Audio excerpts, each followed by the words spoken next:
okay in terms of land ownership, in terms of, it's dangerous in that you don't gain scale quickly. You have to gather from so many in order for you to achieve scale.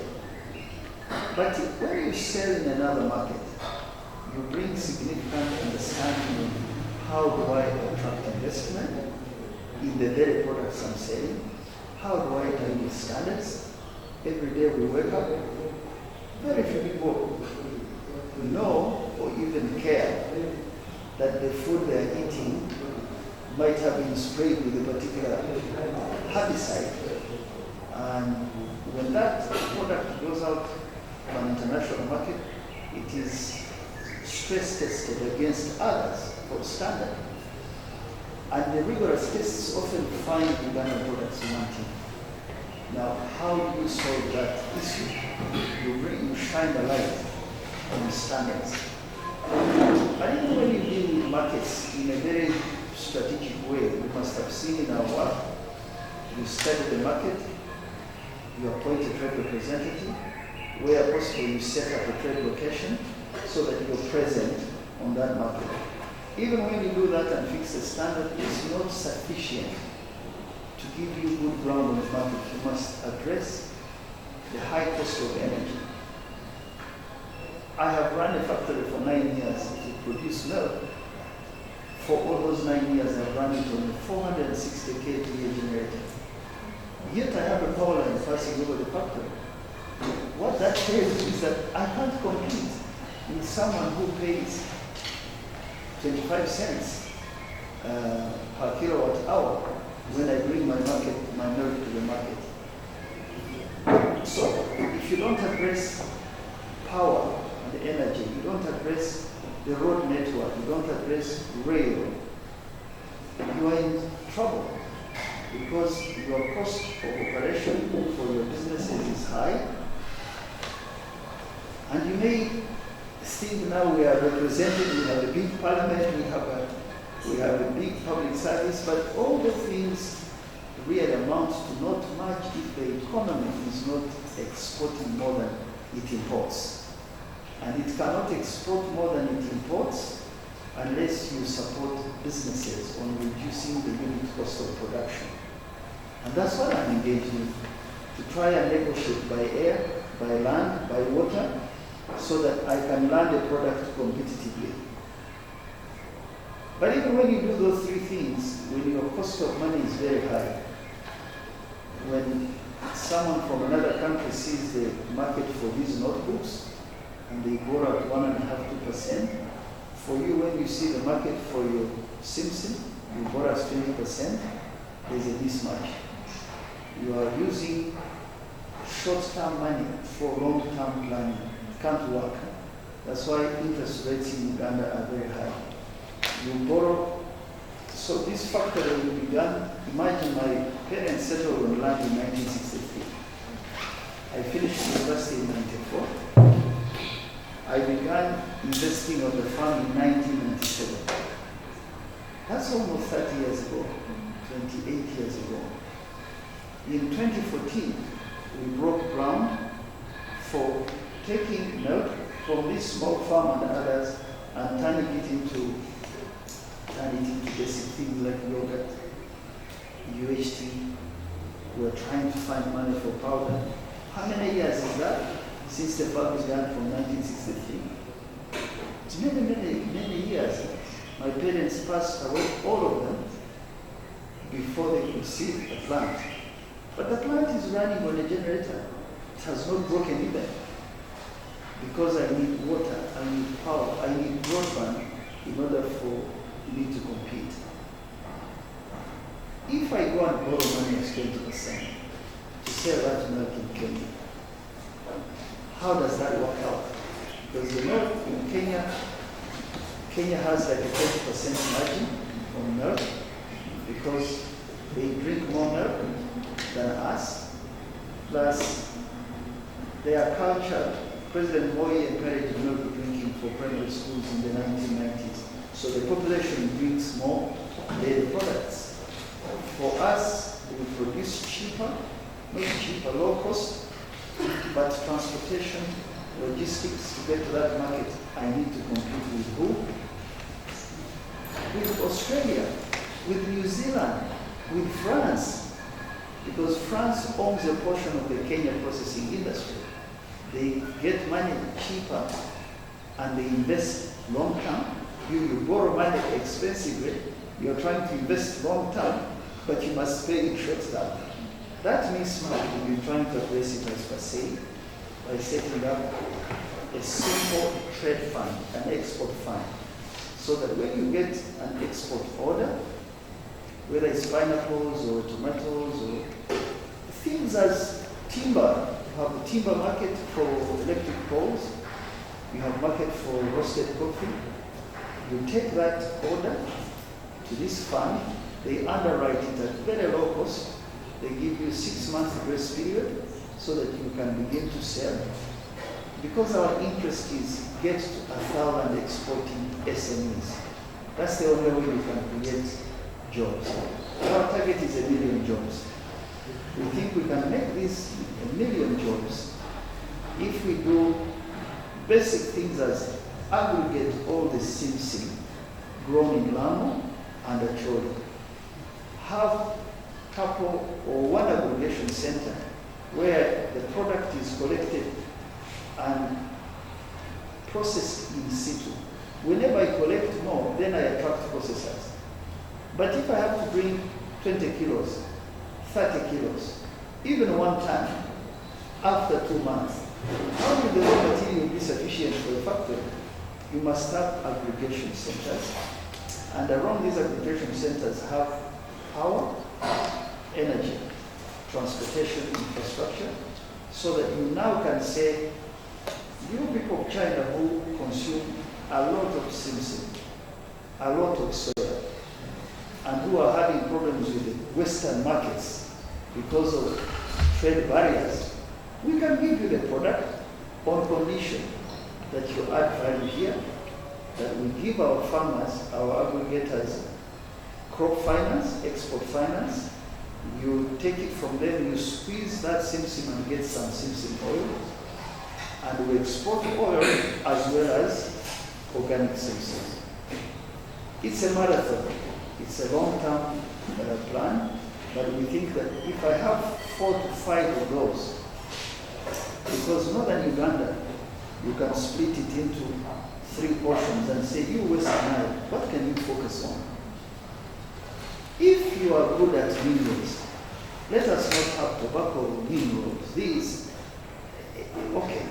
If you have a lot of crops for domestic market, fine. But if you want to export, you have to specialize in 1 or 2 that can attract good buyers, attract investment, attract infrastructure, and attract manufacturing.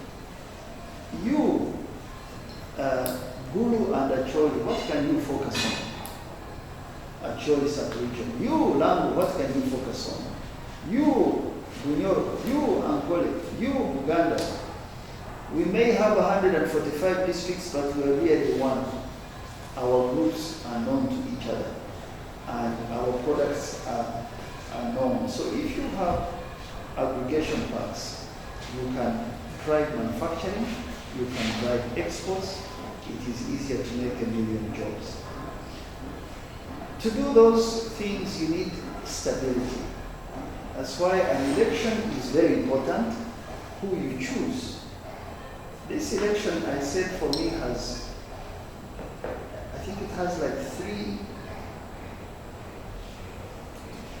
three things that I share openly that I see as items to think about. It's a generation, it's an election of multi-generational nature. We have never had in our country one government for 40 years. We had governments shaky, falling. Many of you are young. They don't know that to hold together a country that was divided by tribe, by religion, by all sorts of stereotypes, and try and give it some landing in the market, give it some position in the world. It's not easy. and it has taken us these 40 years. So 40 years is a pivotal moment. The leadership you get cannot be less than what you have had. You should aim higher than what you have. Meaning, the leadership that has brought us to this stage, we can't get lesser leaders or ideas.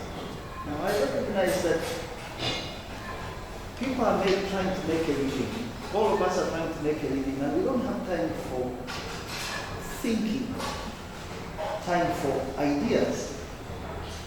We are adult. If it looks good, if it acts good, then it must be good. I vote. No, I want people to reflect. 40 years, the leadership that we've had has united us in many ways.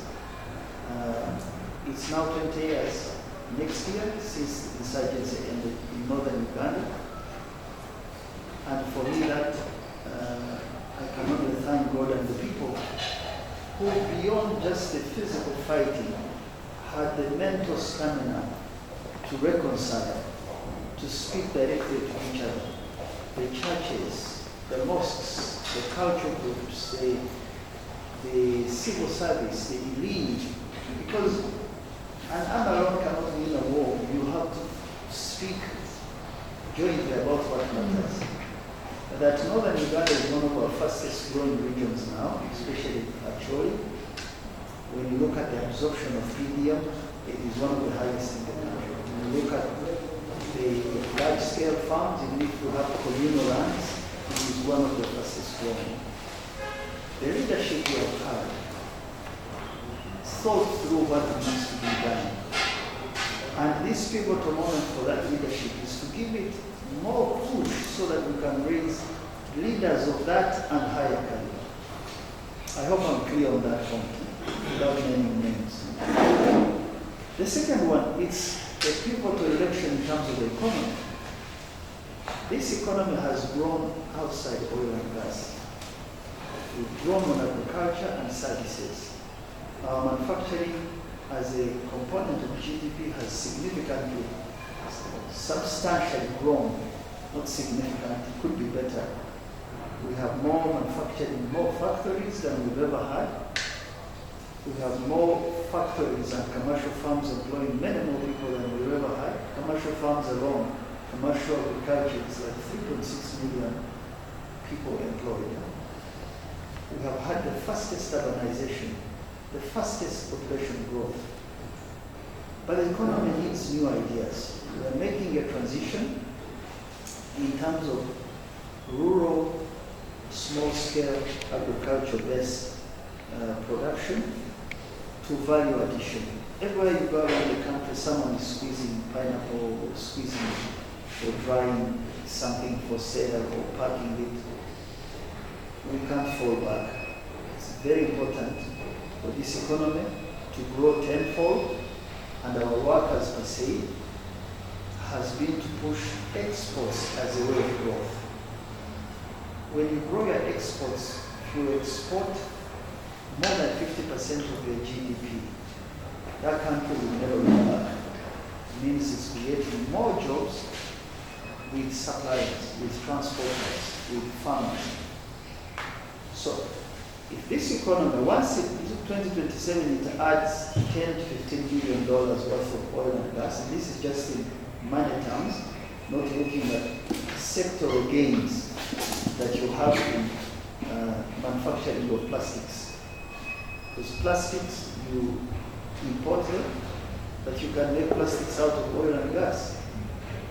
Manufacturing of pharmaceuticals, the Panadols you consume, Panadol is I think a brand name. The paracetamols that we consume, tons and tons of paracetamols, of imported active ingredients. You can get them from benzene, which is a byproduct of oil and gas. Construction, roads, things can rapidly change, but people must create the depth. People must go beyond simple UPE and USE and get into manufacturing hubs that the President has been talking about, so that you can create your own jobs, you can start your own businesses, you can use your own talent, the talents which were destroyed many years ago, pottery, sewing, all these are good jobs. Carpenters. Now you have extra money to build infrastructure, extra resources to give to young people to start their businesses. So it's a pivotal moment of how do you manage, what are the new ideas to manage this economy so that it can match the rate of population growth. If you add 1 million students graduating every year, you must create 1 million jobs. If you don't, people will run in politics to become councillors, to become MPs, but they are really looking for jobs. They are not looking to lead. They are looking for positions to give them an income. I think the third one, as a pinnacle election for me, is millions of young people who are coming into voting, who have all sorts of ideas and perceptions about the country. When my parents passed away, my mother died in 2011. I had 3 children. Now I have 4, and 2 of those are voters. So in my own family, now we have 4 voters. We used to be 2. If I multiply that across Uganda, there are millions of young people who are voting for the first time. What are they voting for? We need to provide education. They must vote for stability. They must, a country can compare itself with another, but comparison in leadership is wrong. They need to vote for what ideas we have. Not just to protect the gains, but to qualitatively lead. You've seen the president's tagline, a qualitative lead to middle income status. A qualitative lead means better education. Industrial workers trained to take jobs so that our jobs are not taken by people who we import out of the country. Education that strengthens manufacturing so that we can reduce the levels of imports and young people are creative with their products and they are funded, and we reduce heavy consumption of external products that can be produced here. You need ideas on health insurance. How do you guarantee good health? Because good health care tends to drive people coming into the country to find work and feeling they can raise their families safely. They need to vote for a strong East Africa, which is their playground. Because when you create a product in Uganda, you sell it in Rwanda, you sell it in Kenya, you sell it in Tanzania. To keep East Africa growing, to keep Africa stable, and to have a sense of the unity of Africa as our center of gravity, these ideas, for me, I don't hear them in many other parties. I hear them with a candidate called President Museveni. Even if he's 81 years old, he tends to speak about matters that have a long-term gestation period, when many other candidates speak about the now. I understand the now. We live in the now, but we must project where we are heading so that young people know they will be old one day, but they must stand on good ground of what the elders have done today. I think I can stop here, Ian, so we'll take some questions.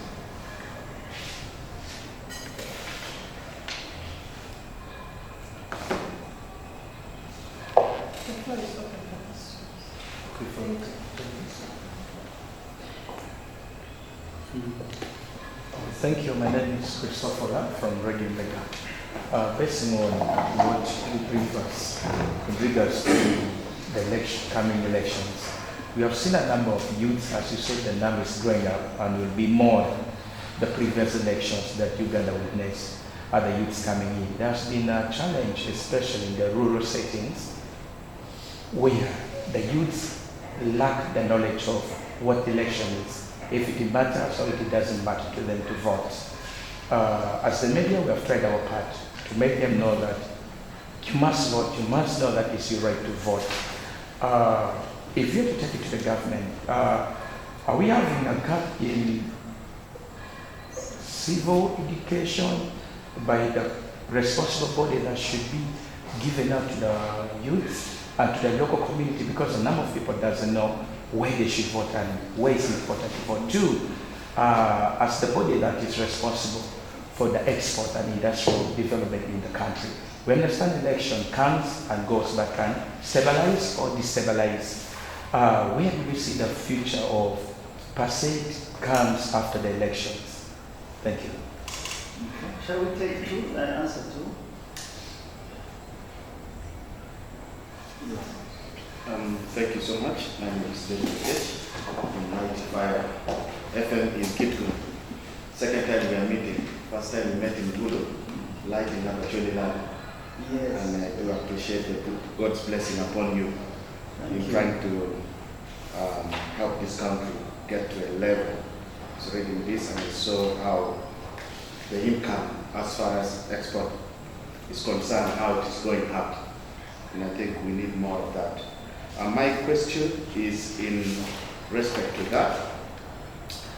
We know this government has got a lot of initiative, but to push it forward and to get it working needs brain power. People like you who are determined to push and get things done. In Kitgum, we are happy to be among one of the districts considered to have international border market. And I believe you are aware of that. Yeah, the Acholi International Border Market, which is supposed to serve Uganda, Sudan, Kenya, I think Somalia, also targeting Ethiopia. As far as I'm concerned, or I know, the district has already acquired the land title for the land at the border, and I think plans to get roads to that site is already underway. Along the same route, we are also privileged to have the graphite mines, which I think you're well aware of, which will kick off this, I think, in the coming year, after passing all the relevant tests at the international stage. And I believe it has been on the paper. It's going to put Uganda among the superpowers of minerals in that graphite. So this, especially this international border market, seems to have remained in words and in papers, and nothing serious is happening. And yet, what you're talking about is really crucial.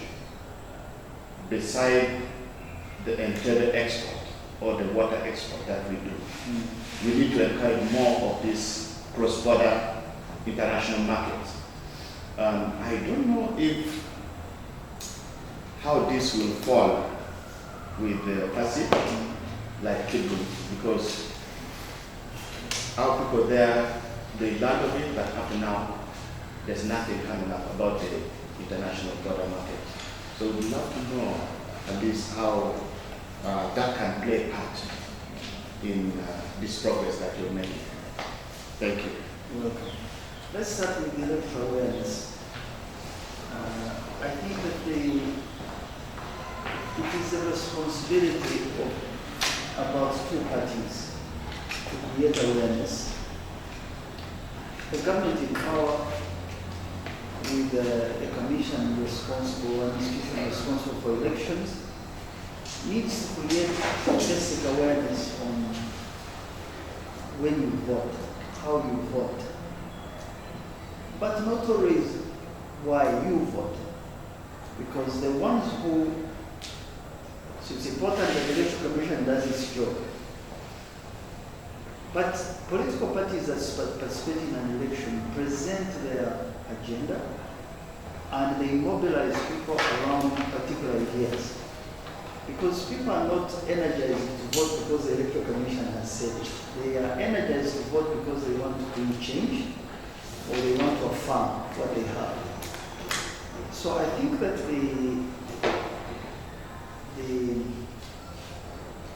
the lack of very strong competitive ideas on economy, on how you create jobs, on how you use technology to strengthen institutions, to bring fresh thinking on how, for example, you can galvanize producers of fish to achieve $1 billion instead of 130 million. Just as the fish sector, if they knew that Egypt, which has less water than Uganda, Egypt is 6,000 square kilometers of fresh water, but they make 1 million tons of fish. Uganda is 42,000 square kilometers of water, we make 130,000 tons. How do you feel about ideas? Good ideas on how do I create jobs in the fisheries sector by bringing sesame and soya as ingredients of fish feeds, so that the growers of fish, the people rearing fish, and the growers of sesame are speaking the same language of what matters as an interest for them. Those are the things that I think galvanize. I have to vote for this idea. Many people don't vote for ideas. They vote for individuals. And often individuals, I find that there is nothing of significant value that you do as an individual.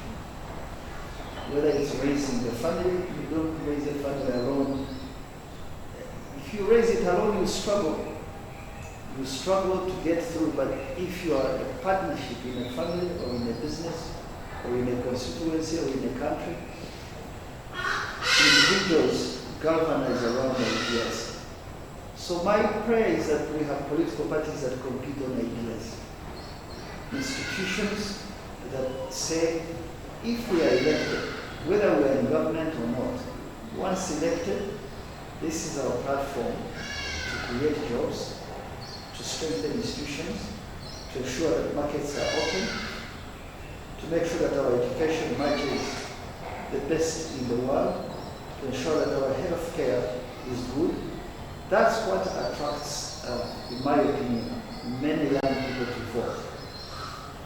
Secondly, young people are now online. A lot of them just compare what they see in other countries and often what they live as a reality without an explanation of how those countries made it. And they become despondent. If I vote, it doesn't change anything. I need to go and do something else. But if you don't vote, someone will vote for you. And they will vote a wrong person into a leadership position that is key to bringing the change you're looking for. So, reaching out to young people in the best forum or channels they respect would push electoral awareness. When you have a majority of the country being young, survival and jobs become more important than an event-based activity like an election. So we hope we have to contextualize the election in terms of your jobs are secure because you are voting people who you know, who are tested, who have good ideas. We have to anchor particular type of leadership we want for tomorrow, today, because tomorrow is not when you get there. Tomorrow is the vote you have today. If you don't, you degrade the kind of leadership you require to bring the change you want. So a partnership between government and political parties to drive electoral awareness would push many more people to vote. There are civil society groups that people say they are doing civic education. I think for me the best civic education is I am motivated to vote for a great idea, a great leader to bring change, and I can see that they are committed. They are not playing games. The leaders are not dancing and playing games around positions. No, they are committed to, I can follow through with this manufacturing or industrialization or good security or better road. I can pursue it to the end because I don't just speak about it, I live it.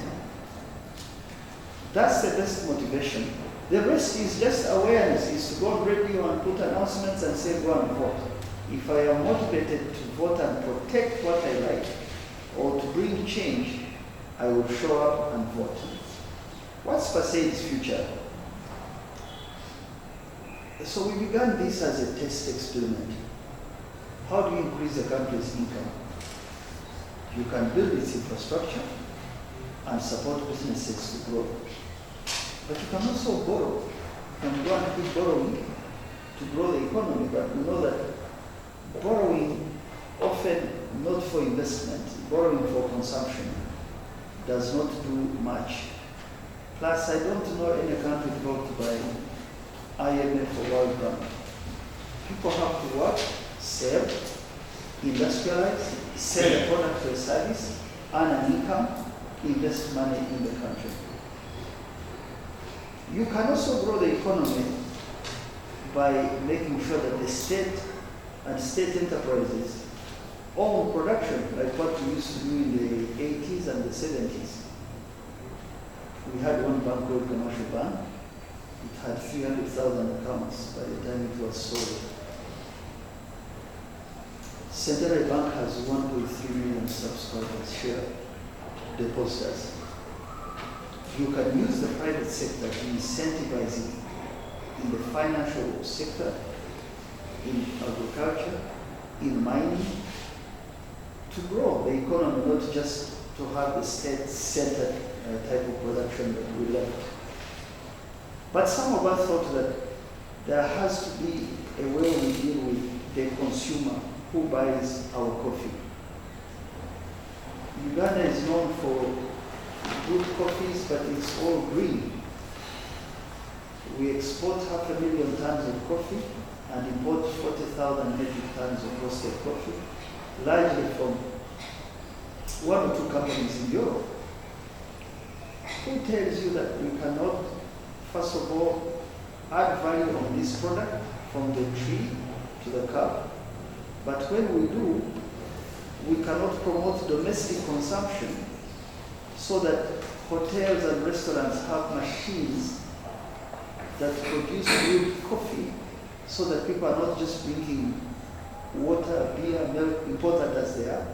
But sometimes I don't know what Ugandans do. They don't drink all the tea they grow. They don't drink all the milk. They produce 5 billion liters. They only drink 800 million. Maybe they are drinking something else. So if they drink coffee, it assures the producers, the processors, the farmers, that if something is shaky on the global market, we are strong at home to keep this product moving. But also to get to these markets with a better product, like we have done in Southern Europe, to take a roasted product from Uganda on the high seas and complete the cycle from the farm to the consumer, we think there is greater value in that because, like I said at the beginning, it strengthens the country's ability to create jobs. So PACIED was born out of that experiment. And I thank God that the Waganda said, the chickens that you see in the garden were once eggs. So when we said you can have money for export orders, people didn't believe that that's possible. Now we have about 15 companies across fruits and vegetables, coffee, dairy, beef, that we have supported to a tune of somewhere around $18 million. This last segment of the year, we attracted $21 million in orders across global markets. So it's possible. It's possible to salvage companies that are dying and give them a new lease of life so that they sell on the external market. A company that dies destroys technology, destroys jobs, destroys the knowledge that has been taken in for years. So we don't take companies lightly. When a company is struggling, as long as it can export, we come in heavy, we come in with a lot of attention. We don't give up because we know that's the future of the jobs we are looking for. So something that creates jobs, that attracts investment, that deals with logistics, that understands the market, we don't think that it will die. It can mutate by another name, but we think we are here because our target is $6 billion when we began. the country was exporting $4.5 billion. Last year, we're around 8.59. So we doubled. We think that our target now is $100 billion. We don't think we know that given the industrial aggregation parks we are aiming at, given the markets we've opened, given the trade representation we are driving across Africa Common Market, Europe and North America, PACIED will be here. And it can be called Adungo, it can be called another name, but you need a catalyzer, a catalyst to drive exports outside the structure of government, because often government turnaround is long in terms of decisions, but we act quickly. When we see an opportunity, we get in, we come with the private sector, and we make sure it works. Now, the border market. I didn't know that there is, it's Okuli? Okuti. Okuti. Where is it? In Kitgum. When you look at the map of Uganda, at that extreme. North? Yes. East. Yes. Northeast? Yeah, northeast, towards Karamoja. Ah, okay. We're supposed to get Sudan, Somalia, Kenya. So, but there's a road now being built out of an airport in Kalena, connecting Kenya and South Sudan. I think it's connecting at a place called Tirangore. Tirangore is in Torit, south of Torit. The people who live there are relatives of the Iteso. I need to locate where that market is and find out. This is not local government market, this is an international market. For an international market to be effective, you've got to pull roads, water, electricity before you can do anything.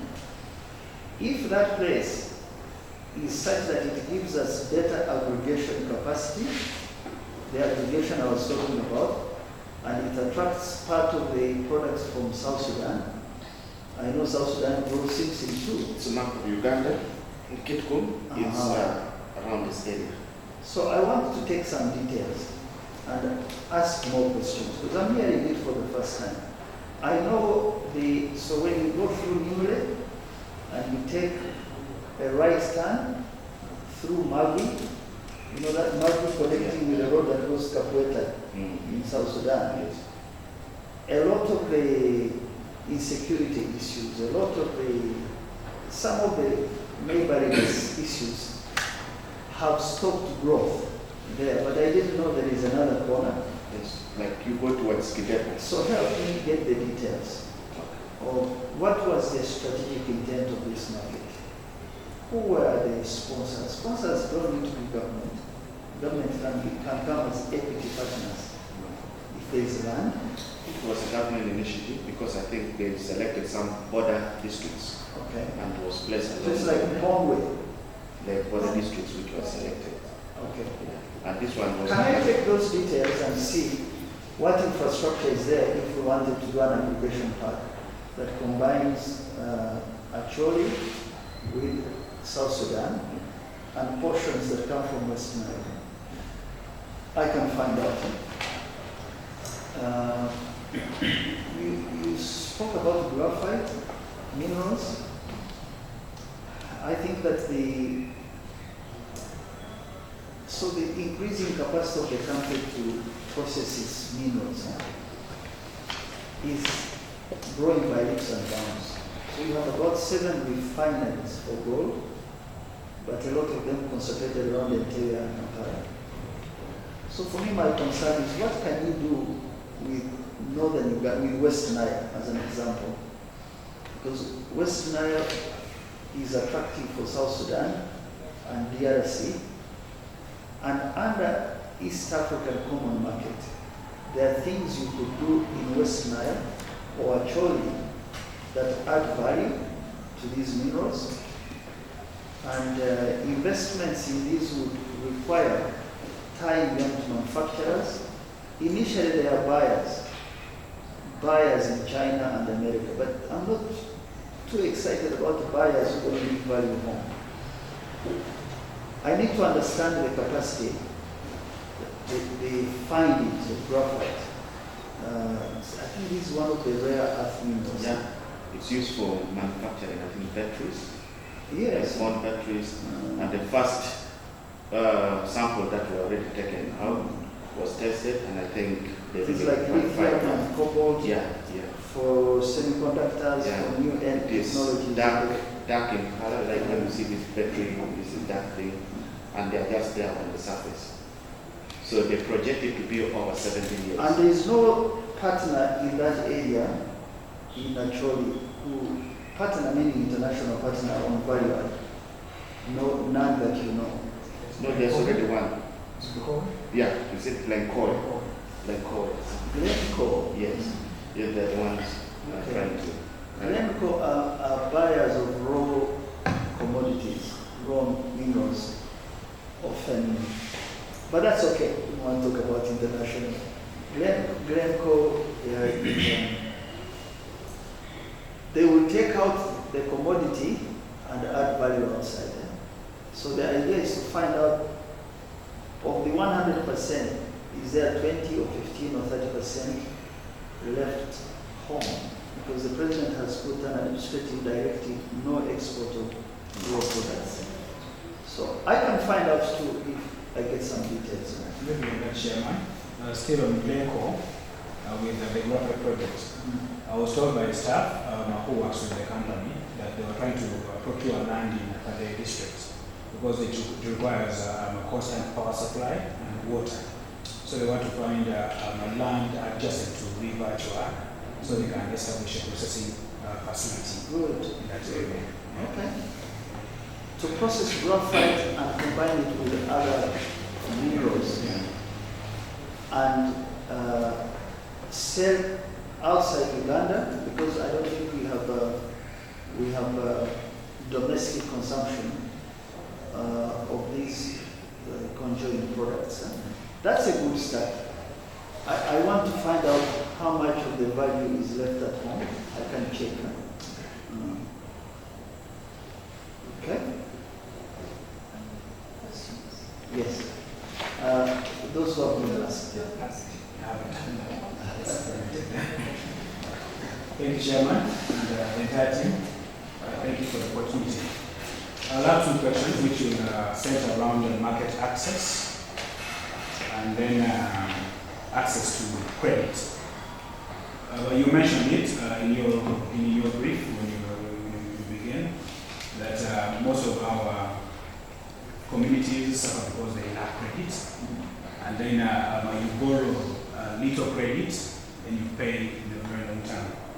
I'm interested in knowing about the functionality of the National Chamber of Commerce, because I believe through that cooperatives or maybe SACCOs can maybe bulk produce from their members in the communities, and then they sell at some good price to the Chamber of Commerce, which would be the exporter. In that regard, we've also been told about the existence of what they call trade cartels. People who want to monopolize the export business. If I try to come in to become an exporter, there's either going to be suppressed, not to see the light of the other market. How is PACIED? Who suppressed it? We've actually been told that there's what they call a trade cartel. People who are exporters, they're already in the business, and they don't want the margins of new exporters. They want to monopolize the business. So how is PACIED empowering local businesses to become exporters?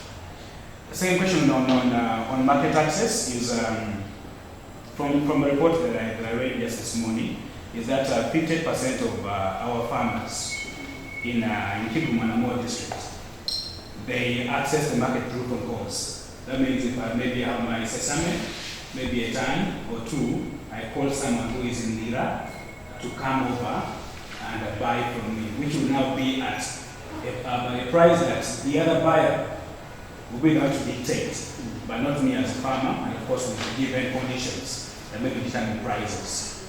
Those include issues like infrastructure, We appreciate the government has done a couple of projects on roads and other infrastructures, but still our local communities lack access to the market. How is PACIED also trying to also make sure at least that the government is put to know that there is still issue with access to the market, and the local farmer has to be empowered to access a bigger market through such infrastructure and the other chains of doing business that exist. Thank you very much. We are working with the Chamber of Commerce and Industry. We signed an MOU with them to see the locations they have across the country, their association, because the Chamber of Commerce has what they call trades, the old trades. Someone is in carpentry, someone is in, but over time they become businesses, often that digress from the original trades. So we have an MOU with them, so we share information. If we are in the Sadia market, or in the UK market, the place to go to is the chamber. So our chamber has been a little constrained by resources, and I think the multiplicity of institutions that chip away from their role. But we believe that in many countries, if a company sells in that market and runs into trouble, the first port of call is the Chamber of Commerce. So we have an understanding with them on how you relate with the chambers outside and then their local branches in the country. On the cartel, I'm hearing it for the first time. And the solution for me is, so unless you're talking about the big exporters who do not need much help other than SMEs. So if I am on the market and I sell, for example, tea, I benefit from the small companies that supply me so that I'm able to gain the scale I need on that market. Our solution, if there is a cartel, is 1,000 SMEs that export. An SME that uses the same energy but for low production is not anywhere near a large company that has scale, and scale creates economies of scale, as they say. It means that you lower, your unit of production is constant or lower because you have more. But if I use a steam plant as an example, if I'm producing 1 ton, I need the same energy with the other one who produces 100 tons. And so, if I am small, I supply the one who aggregates. If I am strong, I will find partnerships. I said you can't work alone. Partnerships to ensure that in my sector, I strengthen my capacity, not just to compete, because when you are all selling in Korea or Japan or you sell to West Africa, you are all Ugandan companies. And there is no competition at home that will save you just because you are now going to Ghana. Ghana will treat you harshly if you don't come united. So if it's the domestic market competition you're talking about, maybe. But on export, we encourage SMEs and large companies. If there is a cartel in export of minerals, I've had something like that those who dominate export of some of our minerals, I don't know whether they can survive in a market that is as liberal as Uganda, because you see a lot of Ugandan Asians with open shops buying and selling some of these minerals, and they are licensed. I think that the people who may be breaking the law, who appear as cartel, are simply middlemen.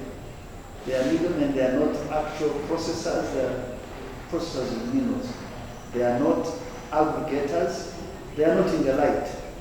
And the forces of demand and supply eventually even those out, because the market will take a better service or a cheaper service or a timeless service rather than a service that you use extra power that is non-commercial to come to the market. If I give you the dairy industry, which I understand a little well, you have the large companies that are owned by foreign entities. They compete for the same raw material with small 16 others to do the processing. The competition really happens at the consumer level. Who delivers it cheaper, faster, and healthier? That's what I see in commodities. And so I don't know about this cartel. You have to explain to me who they are. But in PACIED, we encourage all. We encourage the small, the big to export. How do we empower the local farmer? The local farmer, give them knowledge first. Farmers, peasants are hard to teach. They're hard to teach because they have cultural constraints. Cultural constraints mean that the way I've done this is the way I know. But when you have a country that is rapidly being educated, remember across the country, you all speak English now. You have had some UPD and some USE. How my father used to grow crops is not how I do it. How he used to raise animals is not how I do it, and I assume my children will do different. They'll apply AI and new technologies. So educate young people who finish school and they have some farms to go to but stay in urban areas. They really, in a way, do not help our parents to provide education that agriculture, whether it's 4 acres, the president talks about, or 100 acres, you can produce, create jobs sustainably. So first is education. Education can come from extension officials, but there are not many. Education can come from neighbors who are doing a good job. Education can come from demonstration farms. So if we do aggregation for Simpson as an example, it will help the smaller farmers have knowledge on pesticides, on fertilizers, on markets. So the first is provide rounded education. The second one is provide markets. Markets are an incentivizer. They push people to do better when they get a good price. If you see me selling Simpson 100 shillings more than yours, your interest is who is your buyer. And if I tell you my buyer, he or she will ask certain conditions that you fulfill at home. When you fulfill those conditions and get a good price, you become the buyer for the smaller ones around you to supply this buyer. So markets that we open outside, we spent a couple of days in Gulu with a Chinese entity. They put up certain conditionalities on a local entity in Gulu, and I'm waiting to see what comes out of that, because our argument is that we have 5,000 metric tons, but start small. When you shoot 20,000 metric tons, you put a pressing plant in Gulu. The farmers who supply that will not be the same farmers like the ones who have been getting whoever is available to deliver products. So markets are great, awareness is great. I think the third one is to add some value in these regions. To not ship products to Kampala when we can add value in Gulu, in Lira, in Soroti. For me, it makes a lot of sense. When I add value in Soroti or Lira, I deal with energy issues there. I push for a substation. A substation does not support me only, with others who are also adding value.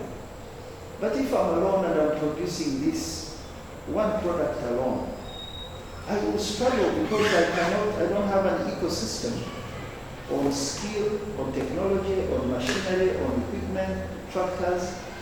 So value addition markets and awareness. For me, it's the true empowerment. Now, you know, the president has pushed PBM to try and give small startup, I call it startup capital. It's the first time that the country, that common people have an item in the budget. That you come to a household and give me some money, and I deploy this money in chickens or in fruits or in piggery, and I have something I can take to the market. And if 20 of us can unite around that, we will now have a big off-taker who PACIED now can handle, can help handle, can provide capital, and ensure that we add value in that area. I want you to push adding value in our regions. If a region is strong in a product, it gives it economic as well as political capacity to negotiate incentives, to negotiate terms and conditions, and I like that kind of negotiation. If you don't do this, well, you don't have taxpayers who are doing this in our area, or if you go to South Africa, there's a region that negotiates incentives based on the capacity for production of wine. The last time I checked many years ago, they were selling 100 million liters to EU. So when they say, you government now talk to EU about our rates, you listen. But that's because they focused on one product for a long time. That product now they make bottles, they make packaging material, they have universities for wine. That for me starts with small steps called aggregation packs for products. Does that help? Yeah. Okay. Yes. Mr. Thank you so much for the opportunity. My name is Odrek Bennett. I work for Radio Parties. I have two questions. The first one, I want to go back to something you mentioned about our politicians are campaigning. We have the sitting government looking at the long-term plan for the country and the continent at large. And then we have other candidates who are looking at the current or right now. I think there's something you mentioned about people going into politics to look for jobs, but not to beat people. I'd like to know if there is an activity or there is something that PACIED is doing in regards to creative sector. Because at the moment, if you look around, you'll find that I think almost all candidates are using creatives or let me say artists in their pursuit of votes. I don't think there's a plan. Artists. Yes, entertainers. You have a plan for them. And then I'd like to understand something. You talked about market linkages. I don't know if there's a product or rather, or there's a plan to, or you help, or PACIED helps farmers or producers, especially when it comes to inputs. Because a person may have an idea, but resource-wise, they may be limited. Is there something that you people are doing to fill that gap? And lastly, if you can expand more on export fund. I heard about it, but I didn't pick it well. Of course, we know high interest rate and here and there. I don't know what it is about. Thank you. So entertainers, what is there for entertainers? Yes. That's the question? Okay. So those of you who are above 50, you know that we used to import entertainers. We used to have music from Congo, actually from East Africa. We used to have music from Europe, talking in the charts, at parties, at functions. Now you have local talent. I think it's 270 billion shillings this industry generates. I need to check it on that figure annually, but it could be more. So me, I'm thankful that first politicians are not using guns or fights, they are using entertainment to convince you. But entertainment is stage one in terms of ideas. After I've danced and I feel good, my head needs to take in how do I make a living? So this industry has many more channels, but has not channels meaning online and offline to grow. It's huge in the West. I'm glad that we are picking up the pieces now to ensure that the local entertainers, their copyrights are respected. I think there's a copyrights law now, Ministry of Gender, Labour and Gender, Culture and Gender, focuses on ensuring that whatever your creative work done, you're paid for just the way you have intellectual property on a book or other properties of the mind. This only happens because the industry has made some money and is very visible. Entertainment is not just on political rallies, but you realize that almost every weekend in Uganda, the highest expenditure is weddings or funerals, and entertainers are there. So copyright law. Two, they are part of the EMIOGA or talent support. I think when you read the manifesto of the president, the entertainers, the industry, how you regulate the industry, how you protect it from abuse, how you give it capacity in terms of money. This is part of the 2026 manifesto. I need to check the exact amounts that the president is proposing, creating a fund for school leavers. I finished it. My parents paid for me, but I'm now home. And what do the parents do? They sold everything for me to finish school. I may have finished school in the field of writing, but I have a talent. So he's proposing a fund that school leavers can borrow from. In that fund, there will be the creative people, the entertainers. I have seen entertainers become heads of state. And there's no pun intended here. I have seen they don't turn out very well. I've seen a certain country, I don't want to name. To entertain is great, but to take ideas beyond entertainment, that's the point I'm trying to make, is very important, because when you entertain me and I am happy, stabilizing a country or having an economic policy goes beyond that. So my encouragement is the entertainers in Northern Uganda who are benefiting from the stability and the growth that is coming out of Northern Uganda, just as much as you have them across the country. Question is, how do we protect them from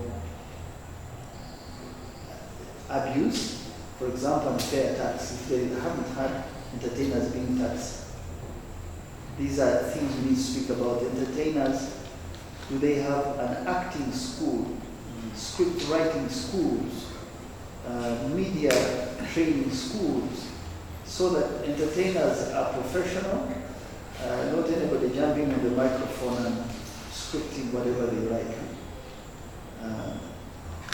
The second one is inputs. There is a question of inputs. Yeah, input, yes. So I know one sector we've pursued aggressively to support on fertilizers, for example. We don't use a lot of fertilizers because 2 seasons of rain. But our country now is almost 50 million. We have capacity to feed up to 200 million people, only if we use fertilizers. I start with fertilizers because the unit cost you gain per acre, even if you don't use a tractor, when you use fertilizers and you irrigate, it is much better if you want to gain scale.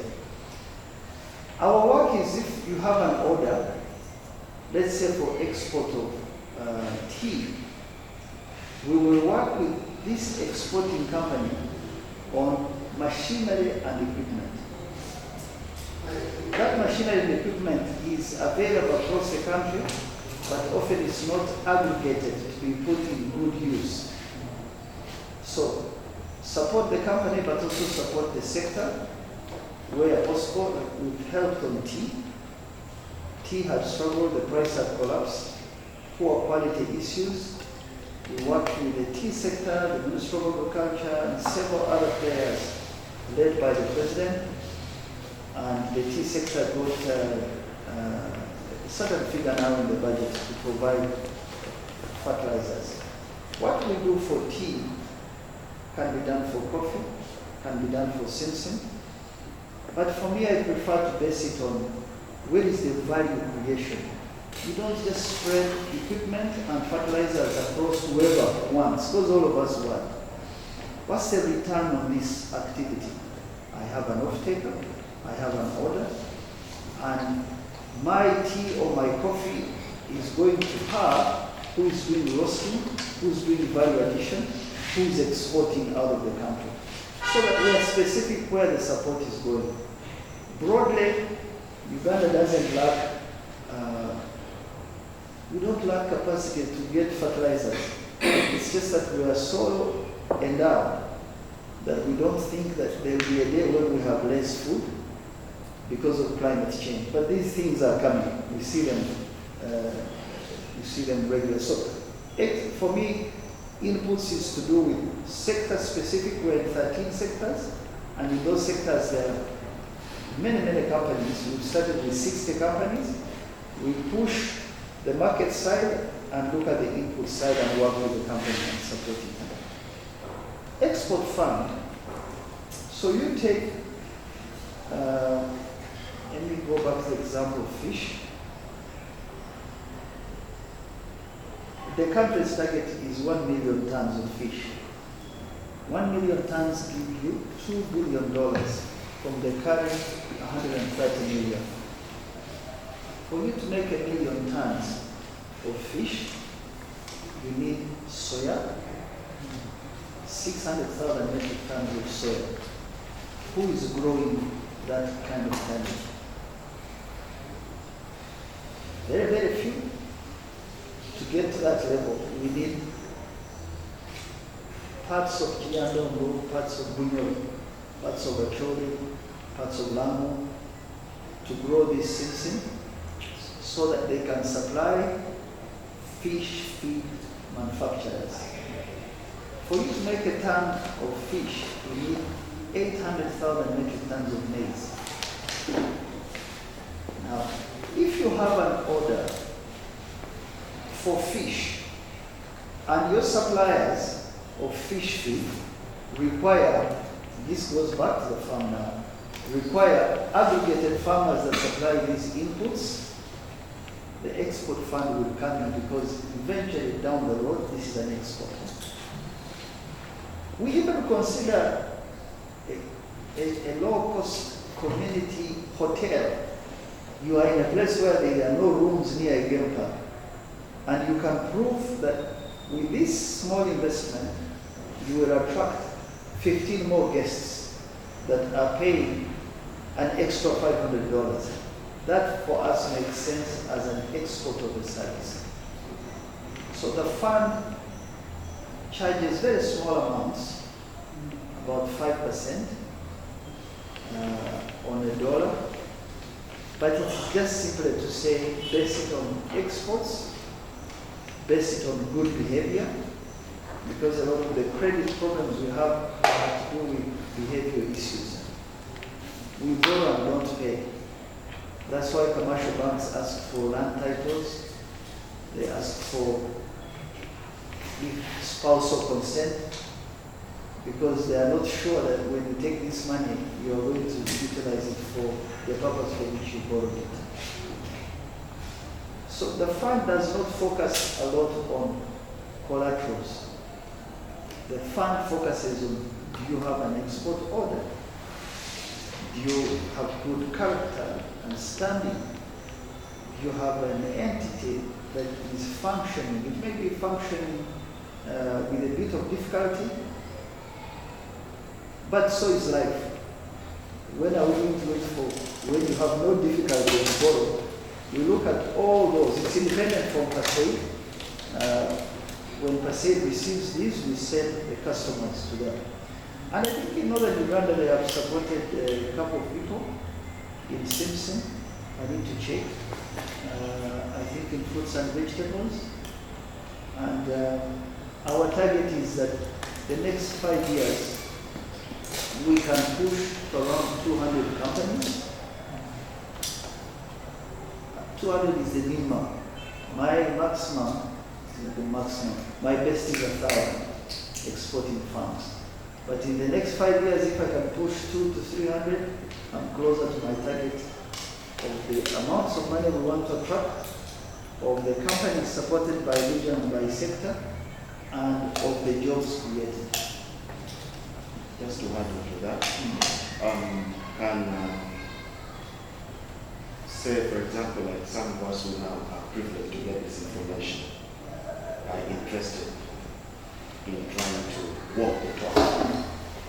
In the areas of Simpson, there is a growing apple farming now that is coming in, and there's a branch in Lira with a gentleman called George. Along your home, along Rwabwogo Road, and they're linked to the Rwabwogo apples in Kenya. I think you've heard about the Rwabwogo apples. Now they have partnership with Israel, they've gone to the US, and they're trying to extend more outgrowers so that who can supply them, so that they can also meet the demand. So you have to have an entity. Yeah. You have an entity that is producing, employing people, exporting, and generally run. Because people create entities for money. We recognize that that doesn't grow us. The entity has to have some track record. Yeah. That track record.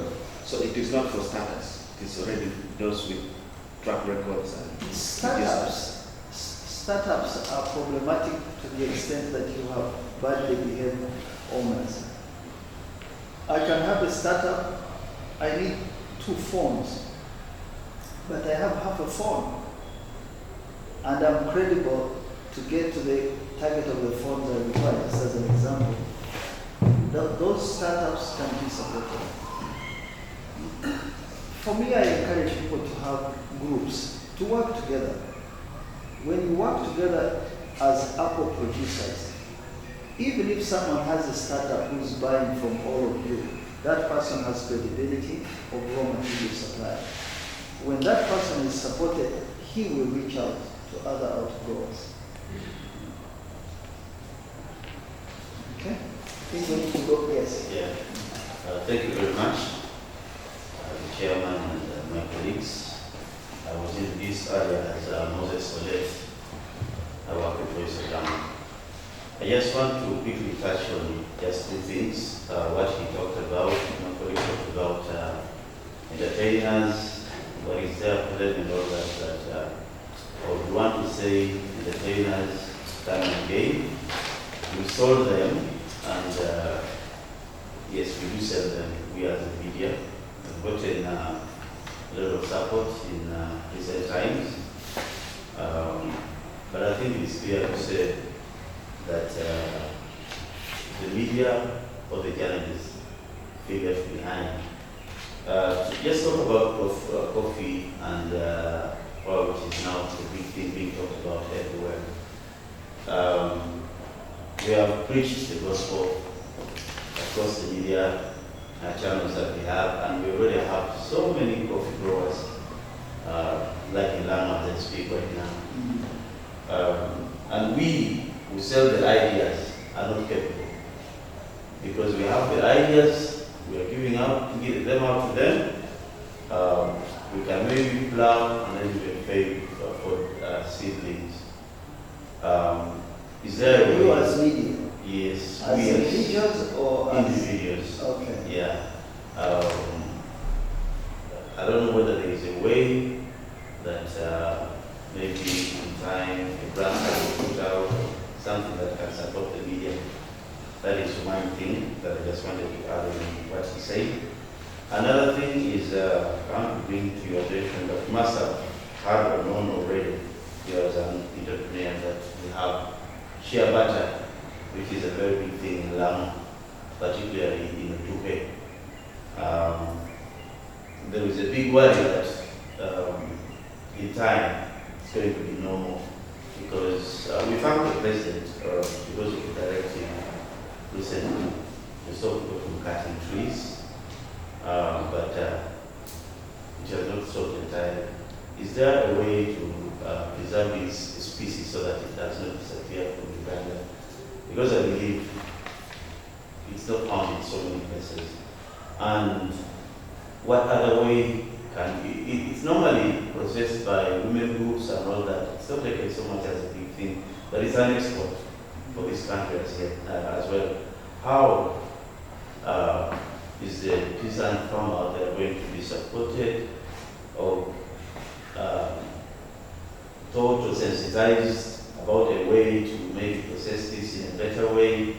Or are there machines that can be brought to place so that it's not only locally processed, the shea butter that is now exported and other products of the shea? What can be done to preserve that species as well? Thank you. Shall we take this? Yes, let's take this again. Okay, thank you so much, Mr. Chair. I have one question about cooperative unions. In Lamu, we used to have one big body called Lamu Cooperative Union, but at the moment the cooperative union is no more because of some errors made by the leaders. I don't know what plan PACIED has to revamp those cooperative unions. Because most of the interviews that have been conducted in Lamu, they believe that through cooperative, Lamu sub-region can have a crop that identifies them, like let's say Simsi. Because I could say Lamu right now, they don't know what to grow. They are growing everything. As long as they hear that next year we're going to have a good market on this, they just run into that. But if Lamu could focus, let's say on Simsi or Kasa, Uganda could have a bigger export coming from Lamu sub-region. But now, like this year, almost each and every home is planting coffee and cocoa. That is now a hot crop in Lamu sub-region at the moment. But in the near future, when they are not sensitized, they are not taught what to do, they will end up again start crying. And I also have, I think our leaders, I don't know what plan you have for our leaders. They also don't give clear information to farmers. Because I remember when you went to college, I was there, I covered you. Different media houses were there. We sensitized, we disseminated information about the market for Simsim and Kasa in China. And many people ran into planting cassava and Simsim. But I can tell you, people are now crying because there's no market. And these same leaders who are there, because you taught them, you talk to them, they're the one going with the government, and the government as well to regulate the price. I don't know what is happening with the leaders. You also need to talk to our leaders. If maybe, I think they have no idea about market access and export policies. You need to sensitize them also. Thank you. So the media are left behind. The media are not left behind because you have a profession. This is a profession. What you're doing is purveyors of good information, sometimes bad information. But my assumption is that this profession should pay you. How does a profession pay you? The economy must grow and demand advertising and demand, even for entertainers who we spoke about, it must demand professional competencies on how you search, project news, and how you get things done so that institutions that employ you, in my opinion, should be profitable if the economy were manufacturing more. I emphasize manufacturing because really the trouble which you see in some parts of the world is countries abandoned manufacturing and some countries took it up. And when you take up manufacturing, you attract talent, patents, knowledge, systems, ecosystem that has left this country. And it becomes very easy for you. If you produce a phone, you can produce a drone. If you produce a drone, you can produce a battery. If you produce a battery, there's a small place in China called Shenzhen. It was a fishing village with 300,000 people, I think, in 1980. It's now 18 million, 19 million people.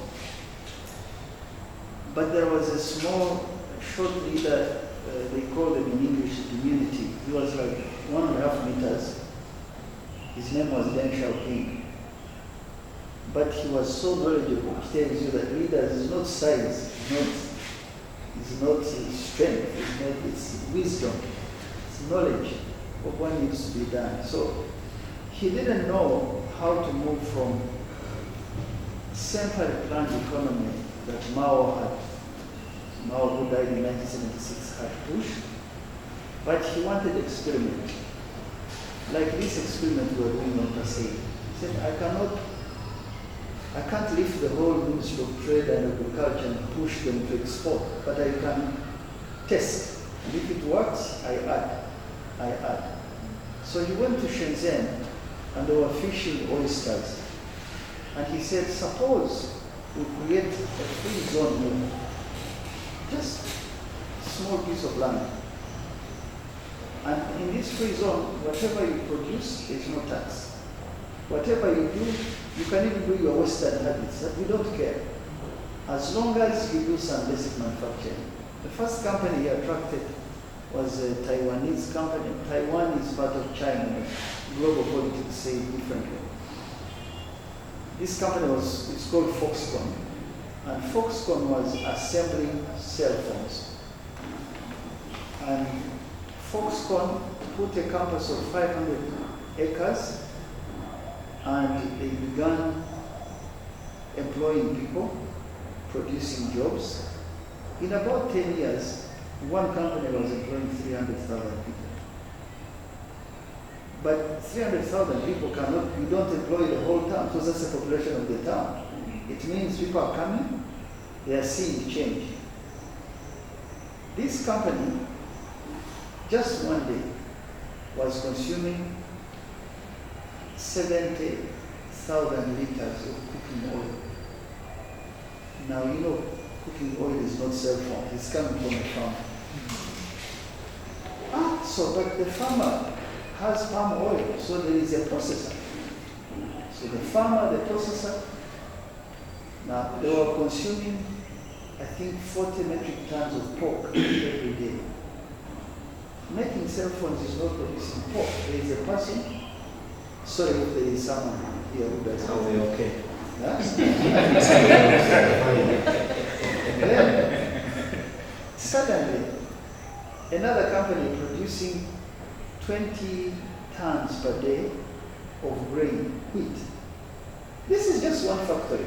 So because this one factory was using plastics, using camera, using computer chips, another one came and said, but these things you throw away, can't I turn them into something? That company is called DGI. These things you are using are manufactured by DGI. DGI took the technology of the camera and put wings and made drones. So if you see those domestic commercial drones, weddings, they're made by DGI, but Foxconn was the first.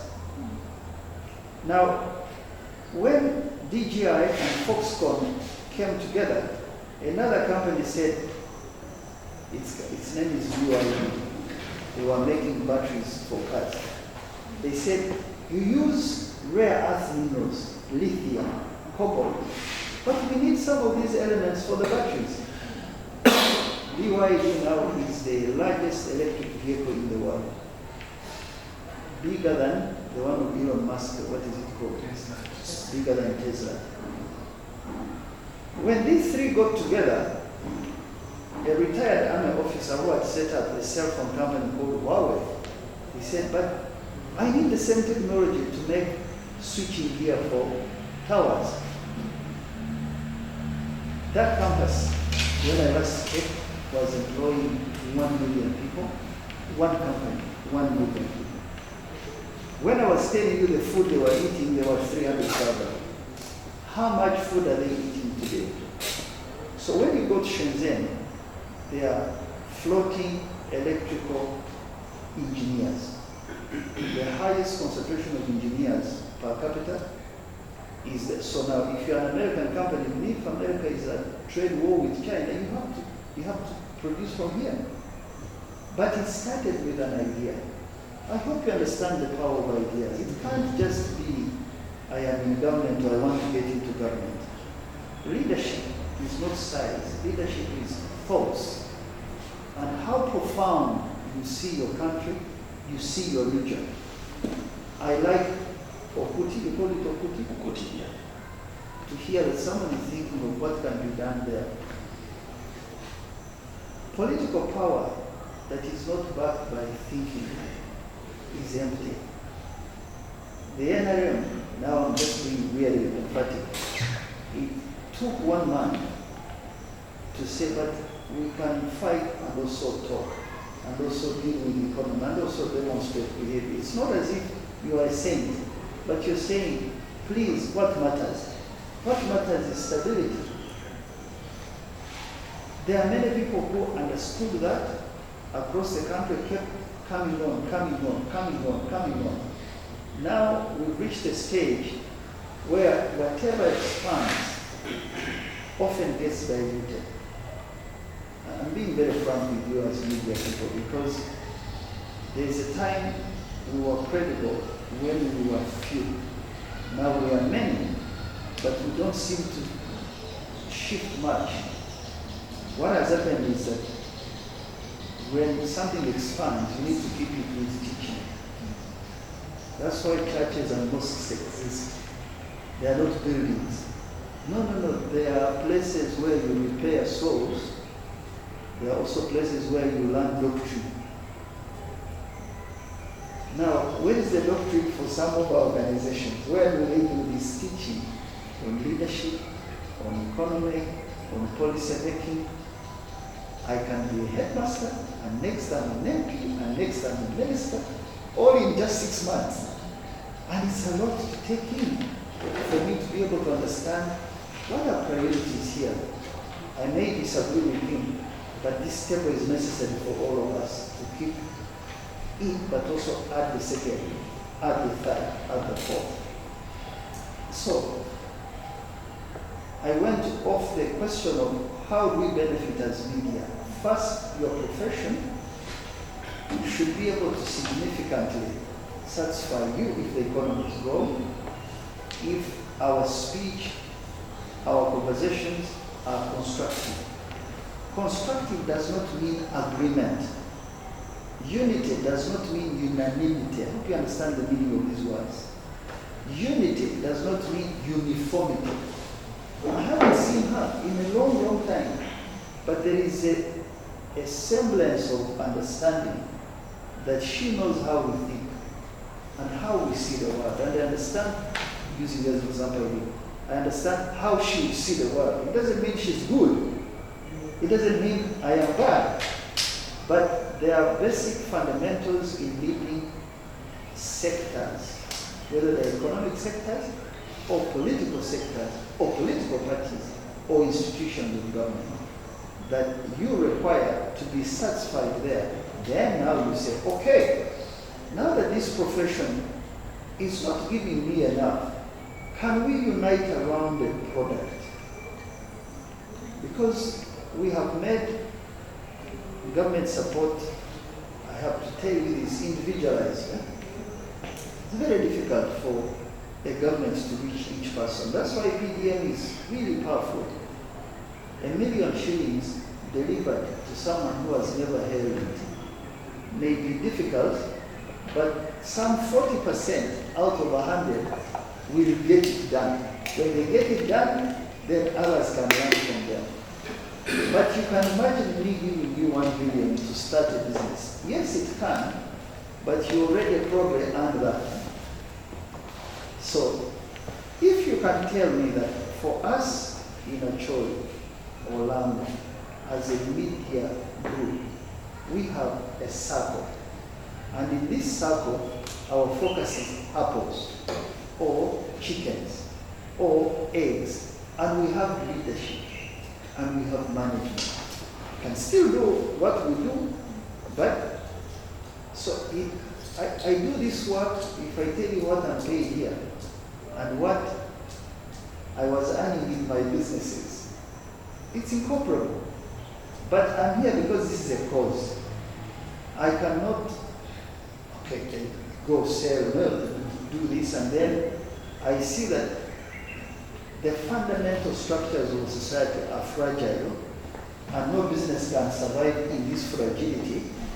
Then I have to be here and provide education, and provide leadership, and do whatever I can to see that if I speak to 10 and 2 get it, that's a happy day for me. So, if you are united, we now can talk about grants. That I want to promise you, because if I know that this group is ready with this product, there are no special people getting grants who are not like you. It's simply they have demonstrated that this we are doing. Some of them lie and abuse the grants, but please help me with the product, its leadership, its management. You know, management and leadership are different. Who's handling the accounts? There is a group of Kadogos. Okay, don't listen to me. I met them. I am their patron. They fought very hard to get in front of the president. I encouraged them. I said, here they are. They are children of the fighters. I said, what do you need? We need land. We need, so you know, like a wish list, we need this so. He said, let's test you. Do you have a circle? Yes. They didn't have one yet. So some money was put there. So I came back after 6 months. I said, now I'm following up. I want to know this money, what has it done? You see the way you are looking at this one looks at the other. He said, now we want to go back and ask for. I said, no. We should have put management, because all of us, you want to rear chickens, I want to rear cows. You want to grow simsim, I want to do a shop. We must have a unified interest at least, where we can now say, this grant, we can utilize it. Does that answer you? Okay, this share button. Sorry, I haven't eaten since morning and drinking a lot of water. Now, in Japan, Japanese are not Christians, the majority. I hope you know. I studied with a Japanese lady in a short course. We were 45. And the Japanese lady, all of us had Apple, Samsung, laptops, phones. She came with her Fujitsu laptop. The keyboard was all Japanese. But the class is in English. So she has her translation. So I kept looking at her. First, there's pride in the product that I create. 2, we don't import much. We sell the world. So I may be in America or wherever I am, but I trust my product to do this. I mean, I don't know how many of us can actually stand by our products and say, this one, I'll give it to you, it will do the job. So whenever I see things like that, I investigate. So they worship something called Shintoism. Shinto is a traditional religion for hundreds of years. They gather as families on shrines and perform their rituals. So They have shrines that began 690 AD. They make, those shrines are made with a particular type of tree called cypress. Every generation, they count 20 years.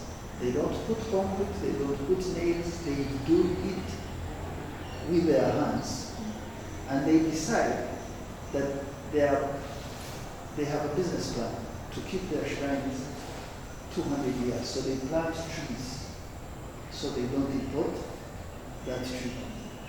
So every generation, they knock down the shrine and put up a new one.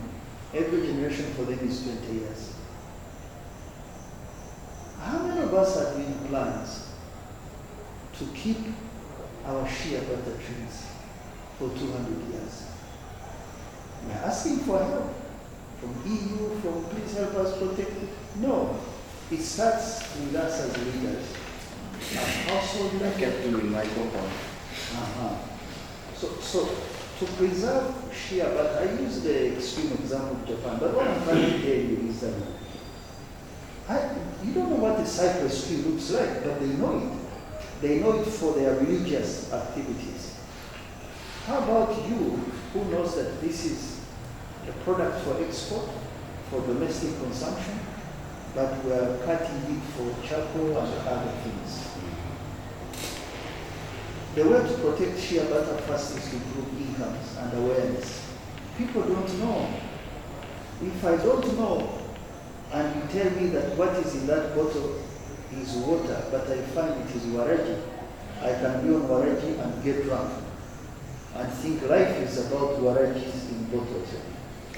If you educate people and provide them with a means of income, they begin now to protect something. Art and culture has come up now and entertainment because people have some extra income to spend on entertainment. In Europe, they treasure art. There are pieces of art that are $10 million. One piece of painting. What is the painting? It's just because they value it, it has history, they understand how the painting was done, they protect it because they have a particular needs. Increase the incomes in Acholi and London, people will not cut those trees. Instead, they plant them. The second way to protect these is leaders. You should get leaders who are not 5-year cycle. You should get leaders who think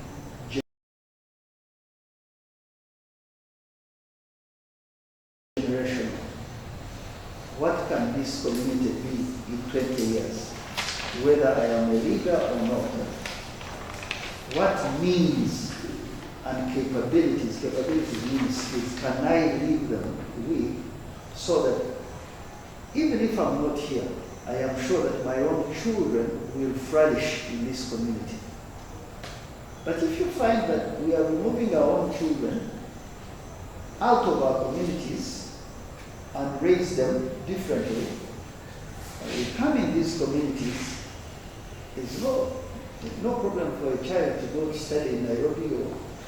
But when we deculturalize some of the things that matter, I don't know how many people go to the USA and other places and they care about the shea butter tree in front, at the back of your yard. Someone has to know what they are protecting. To do that, you need good leaders. Good leaders need a garden. They need a seedbed. Good leaders don't fall from the sky. They require training, experience, and they require adversity. You know what adversity means? Problems train you to think better, to relate better with people, to not be pompous, to not focus on a seat instead of service. In the Christian faith, they say that when God wants to elevate a leader, he isolates the leader. He had to get Moses out of a palace into a desert, 40 years. Imagine tending goats of your father-in-law, but you are supposed to be doing something else. No, that's where you learn. That's where you learn how to deal with people. The big, the mighty, the high. Jesus, who we read every Sunday, how many days did he spend? 40 days. 40 days. Why did he have to go to the cross in order to bring salvation? He could have just declared, you do nuclear. You nuke everybody who hates you. In fact, some of his disciples spoke to them and said, we passed in this place called Samaria. People are not allowing us. Can we call thunder and we kill them? He said, be careful. That's not how you bring change.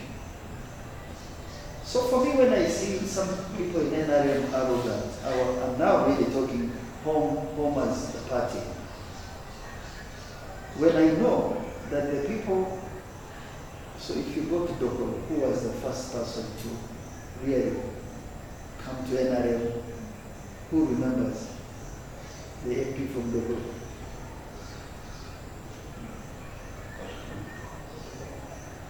So me, I remember in the 90s, Felix Okotobong, I think in 1990, these are Ale meaning that people don't trust you, but people come out and join NRM. It was not very easy in the 80s and 90s. When you think of in West Nile, Honorable Alex Onjima in 1996. He was the first to come out, even if he went to FDC, Onjima came back and he found that they are not so. When you think of the late Walter Acholi, these are other people who, many people were suspicious of him. This group, this one comes from this other part of the country. People came out. Even Jovina Kaki. See how I remember some of our people? These people came in because we were humble, because we were welcome, because we said, you come as you are, we train you. Now, when I see a stick that I am beating you to vote, or when I see that people are carrying waraji, you don't know this, but people put waraji and 2,000 shillings, go and vote. When I see that, I know that the garden of NRM is drying up. It's drying up, and whenever you have time as a business and money, your creativity goes down. You don't know, as a human being, when they give you money and time, you begin to do things which are shallow. That's why for me, leadership in the next 5 years, under President Museveni and the NRM and other parties, we must raise a tapestry of good leaders who see generational, not just 5-year cycle. I remove you, I come. You can change musical chairs, but nothing will help. I've taken a lot of time on this question, but shea butter, does that help? I've gone round and round for you to understand. The problem is not just a tree, it's leadership. Lambo Cooperative Union, the unions suffered greatly in the 90s. You know that we wanted to do butter trade. In NRM, the first cabinet was, let's go to allies, Cuba, Tanzania, and Rwabwogo. Then we said, how about we butter our maize for rail wagons? Then we said, but we can use the army to do production. We had these ideas of self-reliance. But everywhere NRM went, they said, have you talked to IMF and World Bank? You know, when I go to you as an ally, and you say, have you talked to the other person? So we ended up going to these institutions and they said, remove money from universities, remove money from health facilities, sell all parastatals. You can imagine UCB, when I was at university, UCB had about 400,000 depositors. That's very big. When it was sold, it had around 350. None of the branches were closed. It took us time to get centenary. I use centenary as an example of a resilient domestic entity that is providing the service across the country. You hear some people calling it religious. I say, shut up. You don't understand that this is very helpful to all of us. Whenever you hear someone saying, you close your ears, very, very dangerous. A business does not have a tribe or religion. The business serves all of us. Credit Bank, which was closed, had 800,000 depositors. But when we saw the UCB, it's not as if we wanted to sell. They said, sell, sell, sell. What did that do? Destroy cooperatives. What are cooperatives for? They are used as government vehicles? No, we know. Now we realize, without aggregating, without having one place where we say inputs, school fees. Why do you think our neighbors in the East beat us? A farmer does not touch cash. The fees is paid. He has a medical insurance card based on the cooperative. Europe now needs this type of fruit called mangetut. Say, take mangetut sample to 5. 5 will give 100. A plane lands in Naivasha, picks mangetut straight into Sainsbury's in the UK because of the cooperative. It's painful when I'm speaking about this because I know the value of that. But I don't want us to give up. We have circles. If we run circles very well, they are one way of returning what we might have lost under land cooperative union. Because those circles are product-based. That's why in every circle there is leadership needed. Not to take a circle of 30 or 100 of us and you run it as your own fiefdom. Now, or take it and politicize it. You cannot come to my circle because you are UPC. Who told you? You don't care whether it's UPC or DP or NRM as long as the Ugandans can get an income and aggregate. So the question of leaders saying government needs to regulate cassava, now we grow. First of all, it's important to provide education on particular products, particular crops. I really 100% agree. I used to do multiple cropping. On my farm, I formed a banana plantation of my father, which I protected. He passed away in 1999. He had 6 acres. I said I'd keep 4. Then he had some mangoes. There's a type of mango called Rwabwogo. It has a lot of fiber. Me, I introduced another type of mango called mango zireti, bire, planted them. Then I thought, okay, pineapples. So I took about 2 acres pineapples. Then I said, okay, cows. Then I said, okay, maize. Then I said, coffee. So things, each of those products has needs. From skill, how to manage, to fertilizers, to equipment. You need to first strengthen one area before you can add. So if you are doing cassava in one parish, it is good to have a demonstration farm from one who leads others. So that it is the demonstration farm that we now use to say, and we have an order of cassava. I have an order, so much cassava needed in China.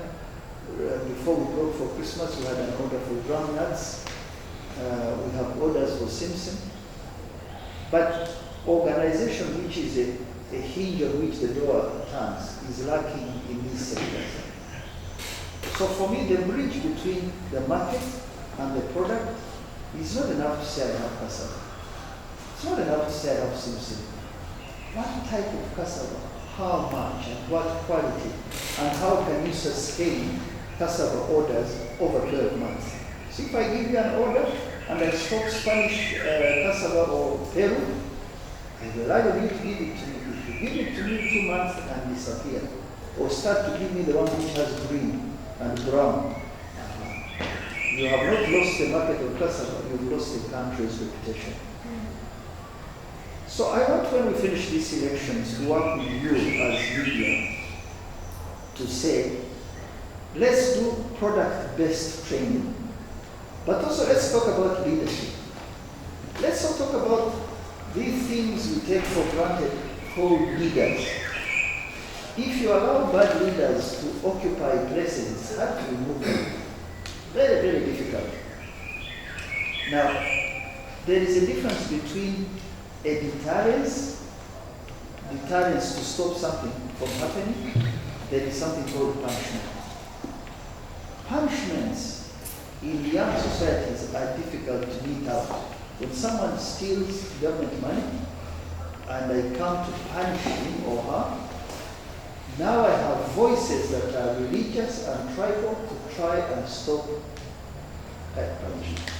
punishment and allow crime to continue. In fact, if you disturb me, I can go and politicize it. By the time you understand, this issue is very hard to deal with. Punishments, if they are hard, we should work hard on deterrence. What's a deterrence in politics? For example, you take that parliament and let each MP earn 500,000 shillings a month. And say 500 is what you have, and maybe some fuel. Teachers will go back to teaching. Doctors will go back to hospitals. And you firmly say this is what it is. Now you see people like you who have an income, who have some time, who are patriotic. They want to serve not for gain, but for feeling that in my heart I have intrinsic value I want to live in the community. But if Parliament continues to award itself silence, it is going to continue becoming a war every election to get people in. By saying that, I'm answering some questions around money, all the things you see. The cheating, the fights, the lies on social media, they are all to do with a job. They are not largely to do with the service. So, but we can take out some of the dry cells from that radio progressively if we teach people what service is about and what knowledge is required to live and what behavior and characteristics are required. Yes, you can bribe me, but when I go to vote, I will know, no, this person can do a better job. Not because the person has access, not because the person is born from royal family, whatever it is, no, because they have a heart, knowledge, and wisdom to help transform this community. Let me start. I appreciate your guidance on voting for high yields. And it did not take me long to see that really the country needs this kind of information going on.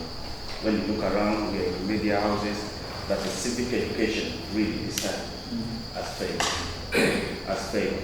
And my simple question is there a way PACIED can work with this partner radio station so that from these 16 days, we go and do massive civic education, targeting ideas-based voting education, and empowering even these local farmers to know that there's life beyond selling produce at their farm gates, that they can actually customize on the quality, crop handling, they can get into groups, and they can seek bigger markets targeting export, other than being exploited by these common middlemen.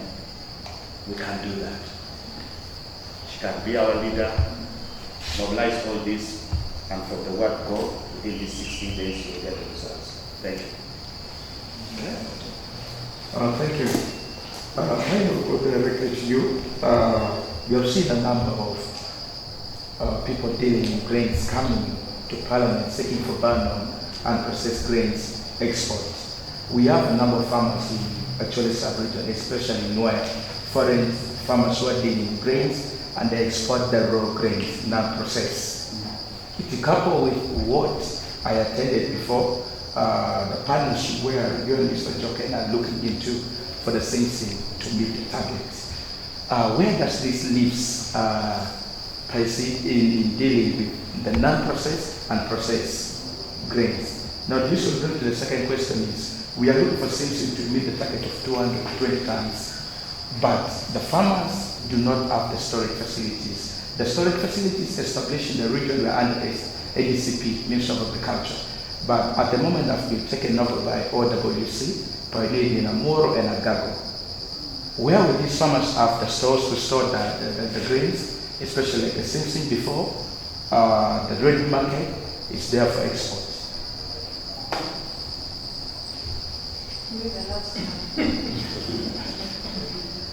Mine is a simple one.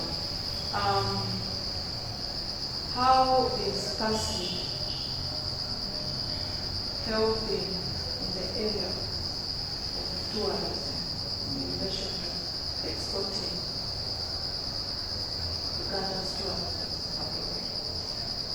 Vis-a-vis the local tourism that we Taking Ugandans out or bringing people in?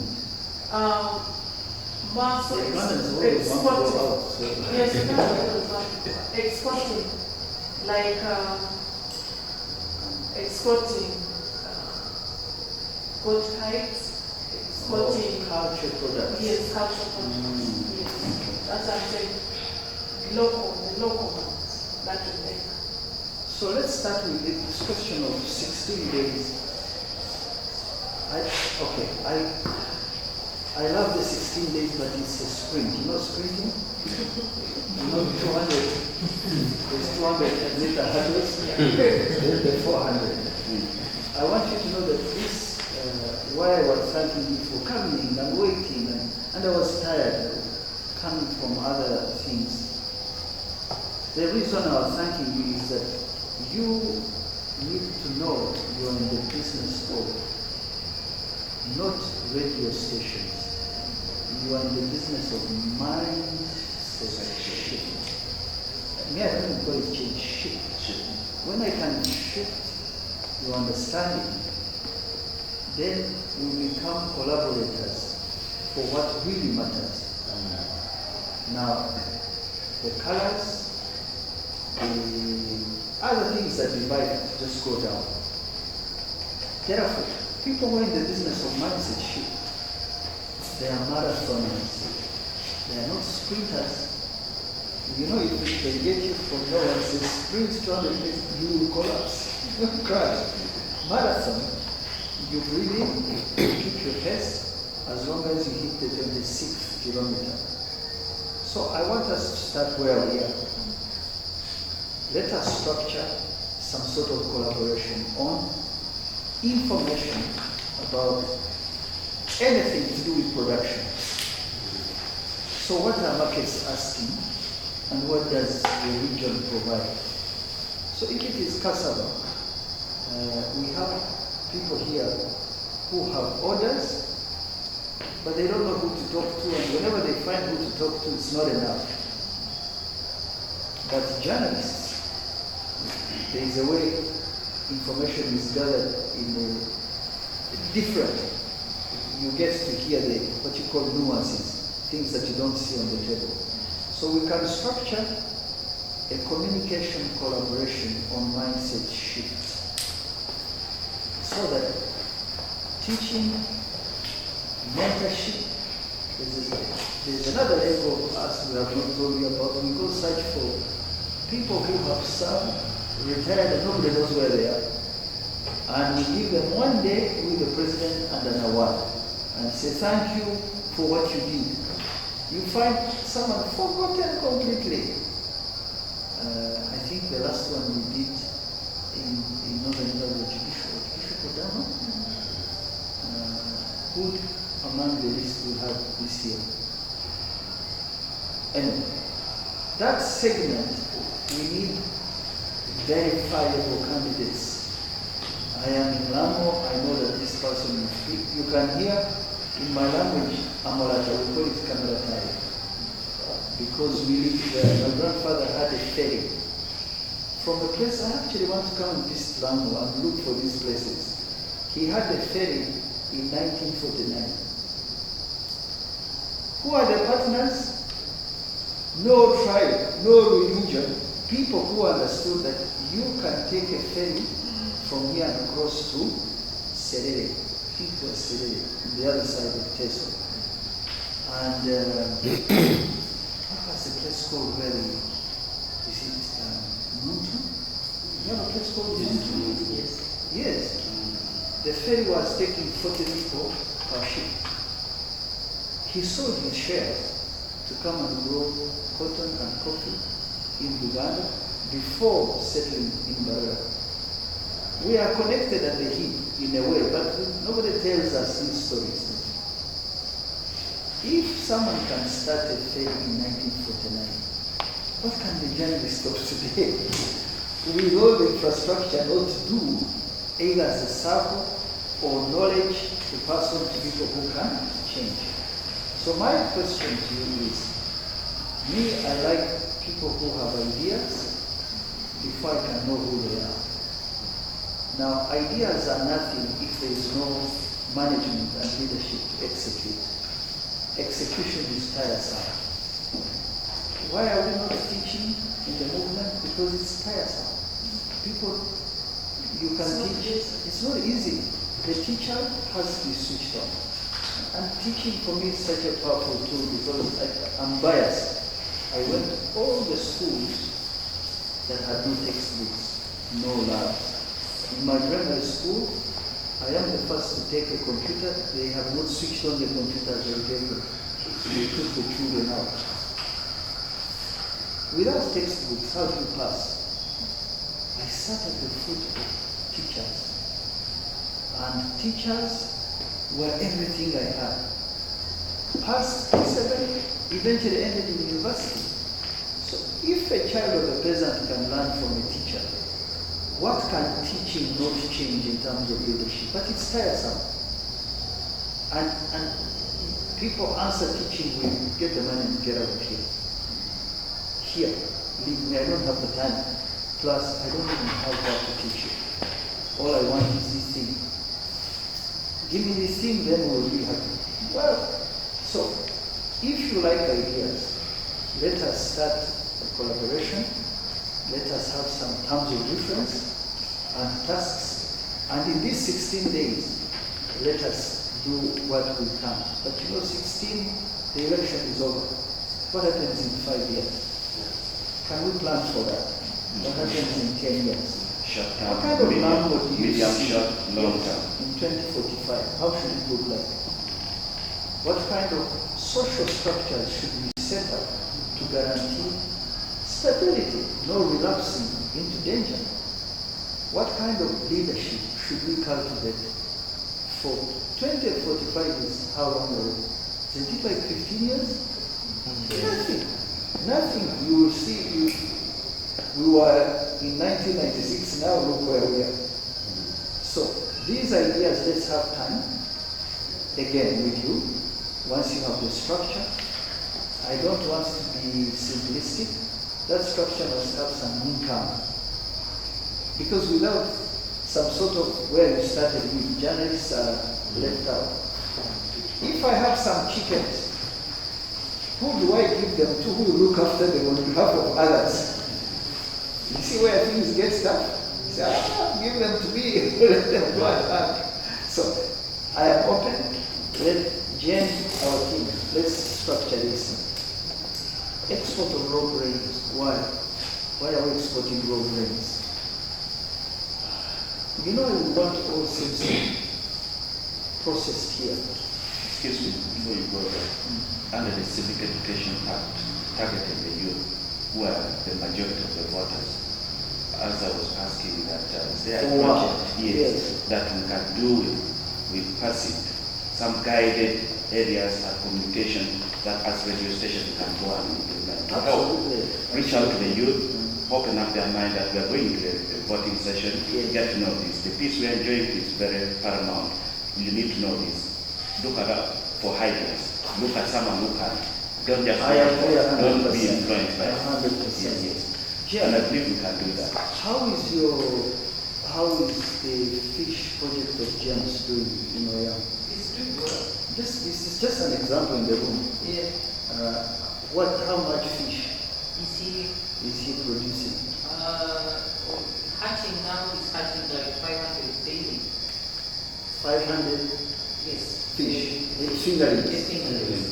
And he's selling them. So he has 1,200 farmers who come to pick from him. And also those are the same farmers that he has put together, and he's buying from them. He gives them sunflower seed, and then he buys the sunflower, which he goes and adds value, and then now he's making sunflower oil. So Ambassador Dr. Luke, who some of you might know, who passed away, who was a dear friend, this is his daughter. James, his brother, one was going to help me because I have a piece of land on the water just after the Antonte. But I can see, just using it as an example for young people, if I say, let's focus on two products.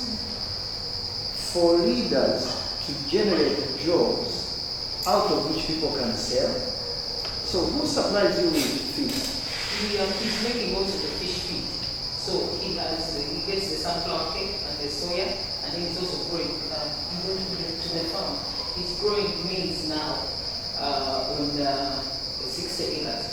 So that's the same maize that he brings. He processes some for food, but there's the maize bran is what they mix, and then he bought a pelleting machine. So he has pelleted. So now you are going to scare them because pelleting is like, so what I wanted, yes, so he's selling back the fish feed.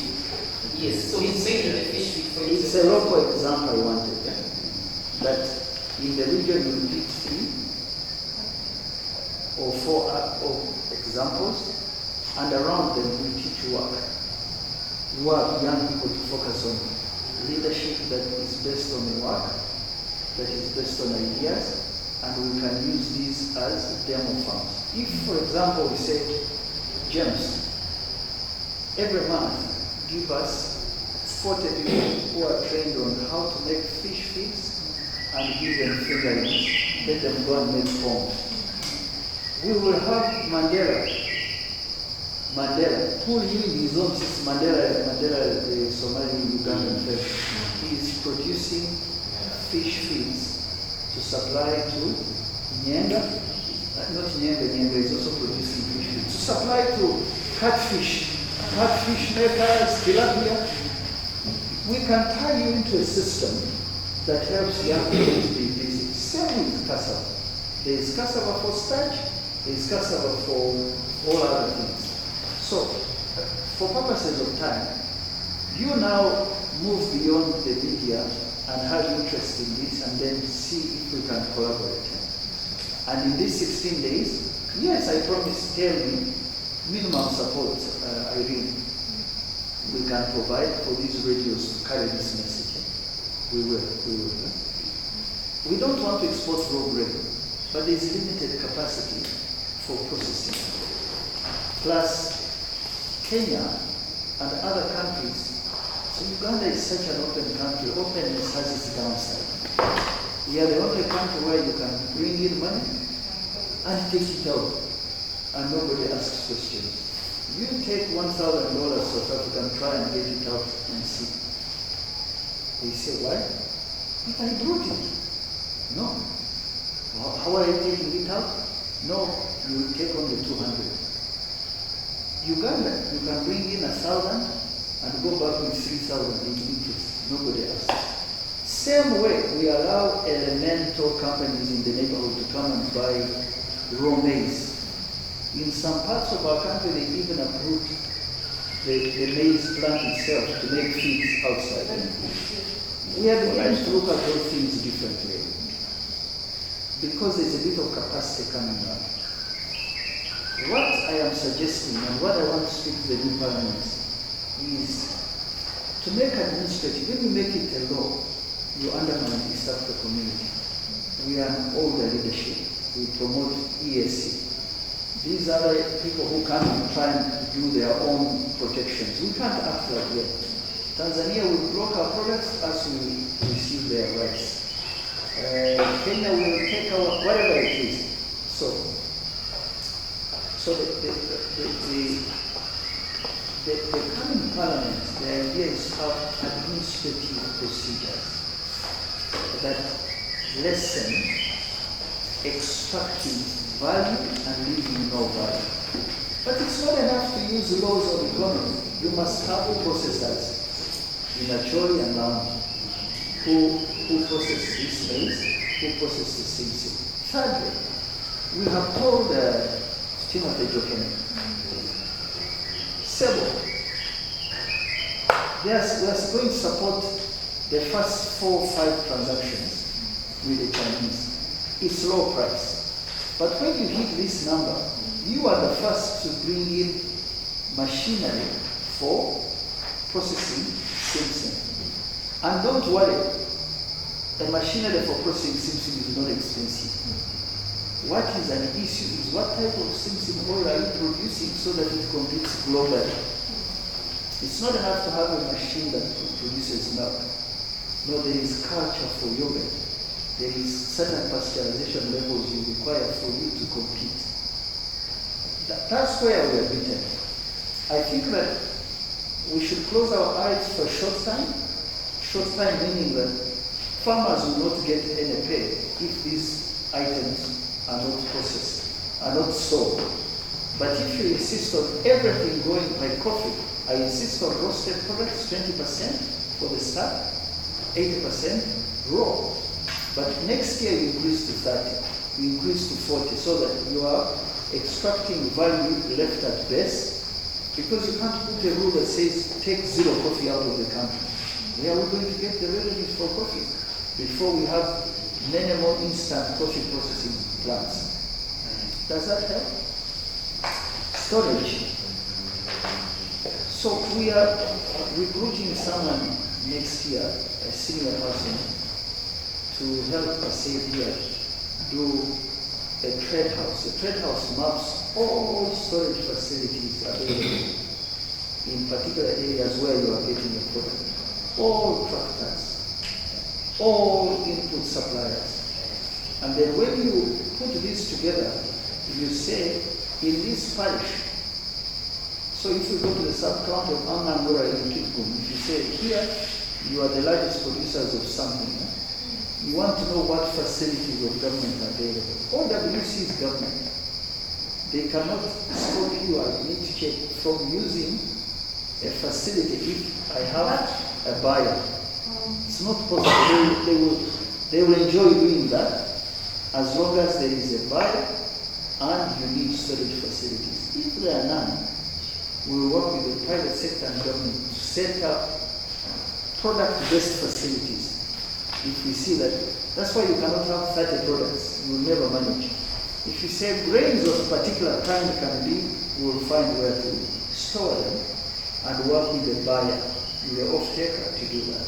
I think what they say. I was saying these facilities were constructed with agriculture. permits of agriculture. Okay? But from the time of construction to when OWC took over, nobody had used them. And the reason being is they made them without consulting the community.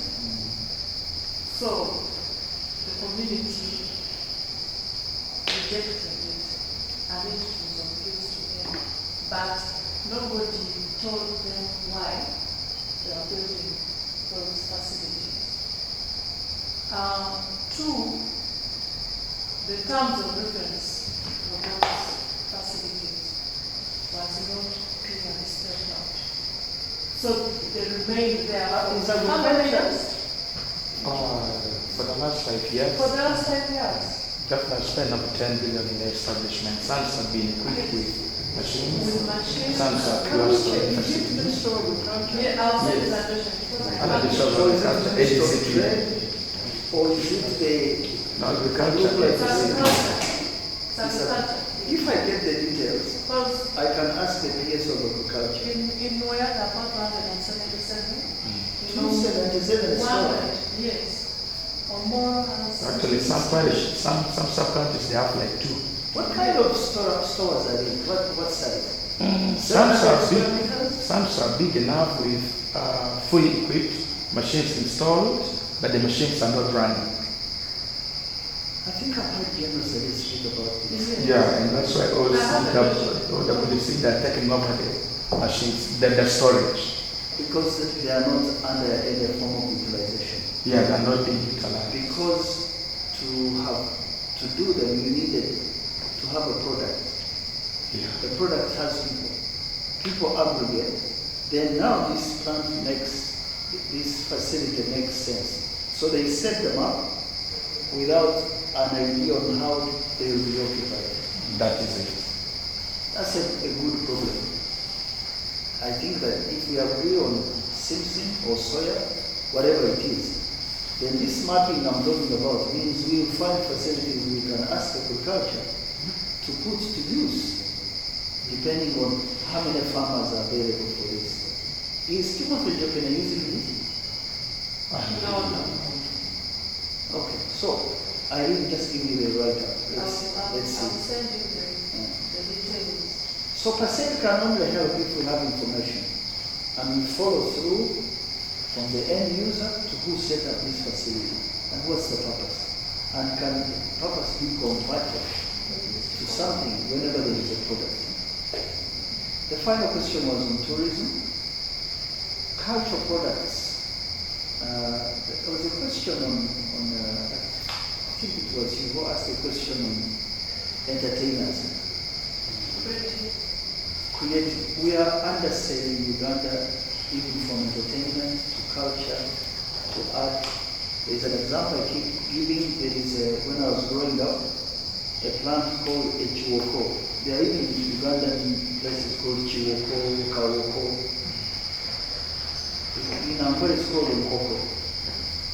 So when I was growing up, there used to be a widow of a man who saw this plant in the dry season, and it had luxurious leaves. He was a strange character. He said, but you, what do you eat when all of us are starving? I'm spending the night here to see when you cook. So he spends the night. Next morning, the plant has not cooked, so he gets his stick and beats it up and says, you are stupid. You did not provide. We used to hear this as a riddle when we were young. Older, when I checked, this plant is called Phytolacca dodecandra. That plant has, when you crush it and spread its powder on any watering hole, you destroy cattle worms, goat worms. But I knew it culturally as a chiwoko. I had no connection with what it produces if you apply science. It's the same, we have people called the Batwa. They are in 3 countries. But the numbers don't go up beyond 40,000. You can imagine with all the census, with all the vaccinations, with all the, how come this population doesn't? You see what I said, I like ideas, you can spend the whole night here. Why is nobody asking, why are the Batwas who are cultural products? They come and dance and Mzungu pay. Why is their population never increasing? Secondly, they don't give much birth. They don't produce. Why do they produce? In their habitual cultural food areas, there is a climbing tuber. That climbing tuber is called Diascodia baya. They eat it. It's a natural contraceptive. So instead of injections or pills, they use natural contraceptive from trees. Why has nobody asked, where is this Diascodia baya, which is, can we now not take it as a potent and do more with it? These are all cultural, scientific products we undersell. That's the point I'm trying to make. You undersell them because you don't know who you are. Many of us don't know who we are. We are walking brands of the West. We carry an iPhone, we have Nike shoes, we watch TV or Hollywood. Our language is dead. The last thing, my family now is to speak through Runyachitara. And I fight hard also to learn Rwabwogo Odrek, to learn Uganda, because language hides meaning, hides culture, hides income. So the starting point for promoting cultural tourism is first know who you are, because that's the true patriotism. Who am I? Because some people can be 70, they've never found out why they're here. I used to think the day you are born, the day you marry, and the day you die are the three important things, days in your life. Someone said, no.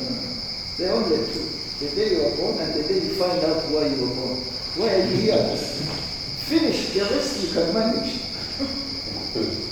Cultural products come from understanding who you are as Ugandans. You are small groups, you don't see yourself as Ugandans. Because you undersell yourself, people take these products and commercialize them, and you don't ask questions. There was an effort by someone to patent millet. Someone I know in the West, he put money in Senegal, I think in Uganda and Ethiopia to patent. And you know, who knows injera? Injera is an Ethiopian food. It comes from a seed called teff. It's like millet. It's like another one in West Africa called fonio. They are all 5,000-year-old grains. He sold and he's trying to patent it so that your millet is not your millet. Why? Because you don't know. You don't care very much to ask. So, first develop the necessary knowledge. Two, this entertainment, there is more to entertainment than singing. There is digital designs. The AI now has introduced products, a language that you can build products that are not Western. When I see cartoons, there used to be a cartoon called Katoto. Some time back. Who told you that you cannot get a Katoto version of nursery rhymes? Right? Or cartoons on TV or on products rather than putting Disney. You know this Disney art or whatever it is? But you have to really have interest in your country beyond politics. You have to know your country at a very elemental level. So, understanding ourselves in music, in art, in culture, has something I think we could do with education to teach people to love themselves. It's not even loving your country, love yourself. What we are doing, I think, just to be direct on an answer, or circumspect, is if there are hoteliers that demonstrate they have visitors, they don't have facilities. Because this is an order, this is equipment, this is infrastructure. The fund may not support putting up a building, but it will support services inside the building. So you want to make juices, you want machinery for juices, they may even support buildings, I may not know. The point is, as long as there are people arriving and your business model works, the fund treats you special, because each business is different. By us going in markets and shouting about the country, people drink coffee when we were opening the London hub in February, because we are flying to London, Uganda Airlines. We think that people who have been buying Ugandan coffee mixed with other coffee thinking this is from other countries, will test Ugandan products. If they've never been to Uganda, that's the starting point to ask questions. Where is this country? They think gorillas are in one part of our East Africa, but gorillas, the majority are in Uganda. But me, I say I don't care. Whoever comes to East Africa, fine. If they say gorillas on your side, fine. I will benefit in a way because some of the sales will come to me. So I think the direct answer is we have not positioned the country in its own right. Please understand, positioning and branding are different. Branding is just putting logos. Positioning is saying, who am I? And what is my message to the world? And how different am I? The way you ask yourself is the way Uganda should ask itself. It's the way Africa should ask itself. But charity begins where? You first ask yourself as a Lambo and Acholi, who are we? What do we want to be in the next 10 to 15 years? And who are the allies in thinking, in development, in ensuring that the things that matter, we don't destroy them. Okay?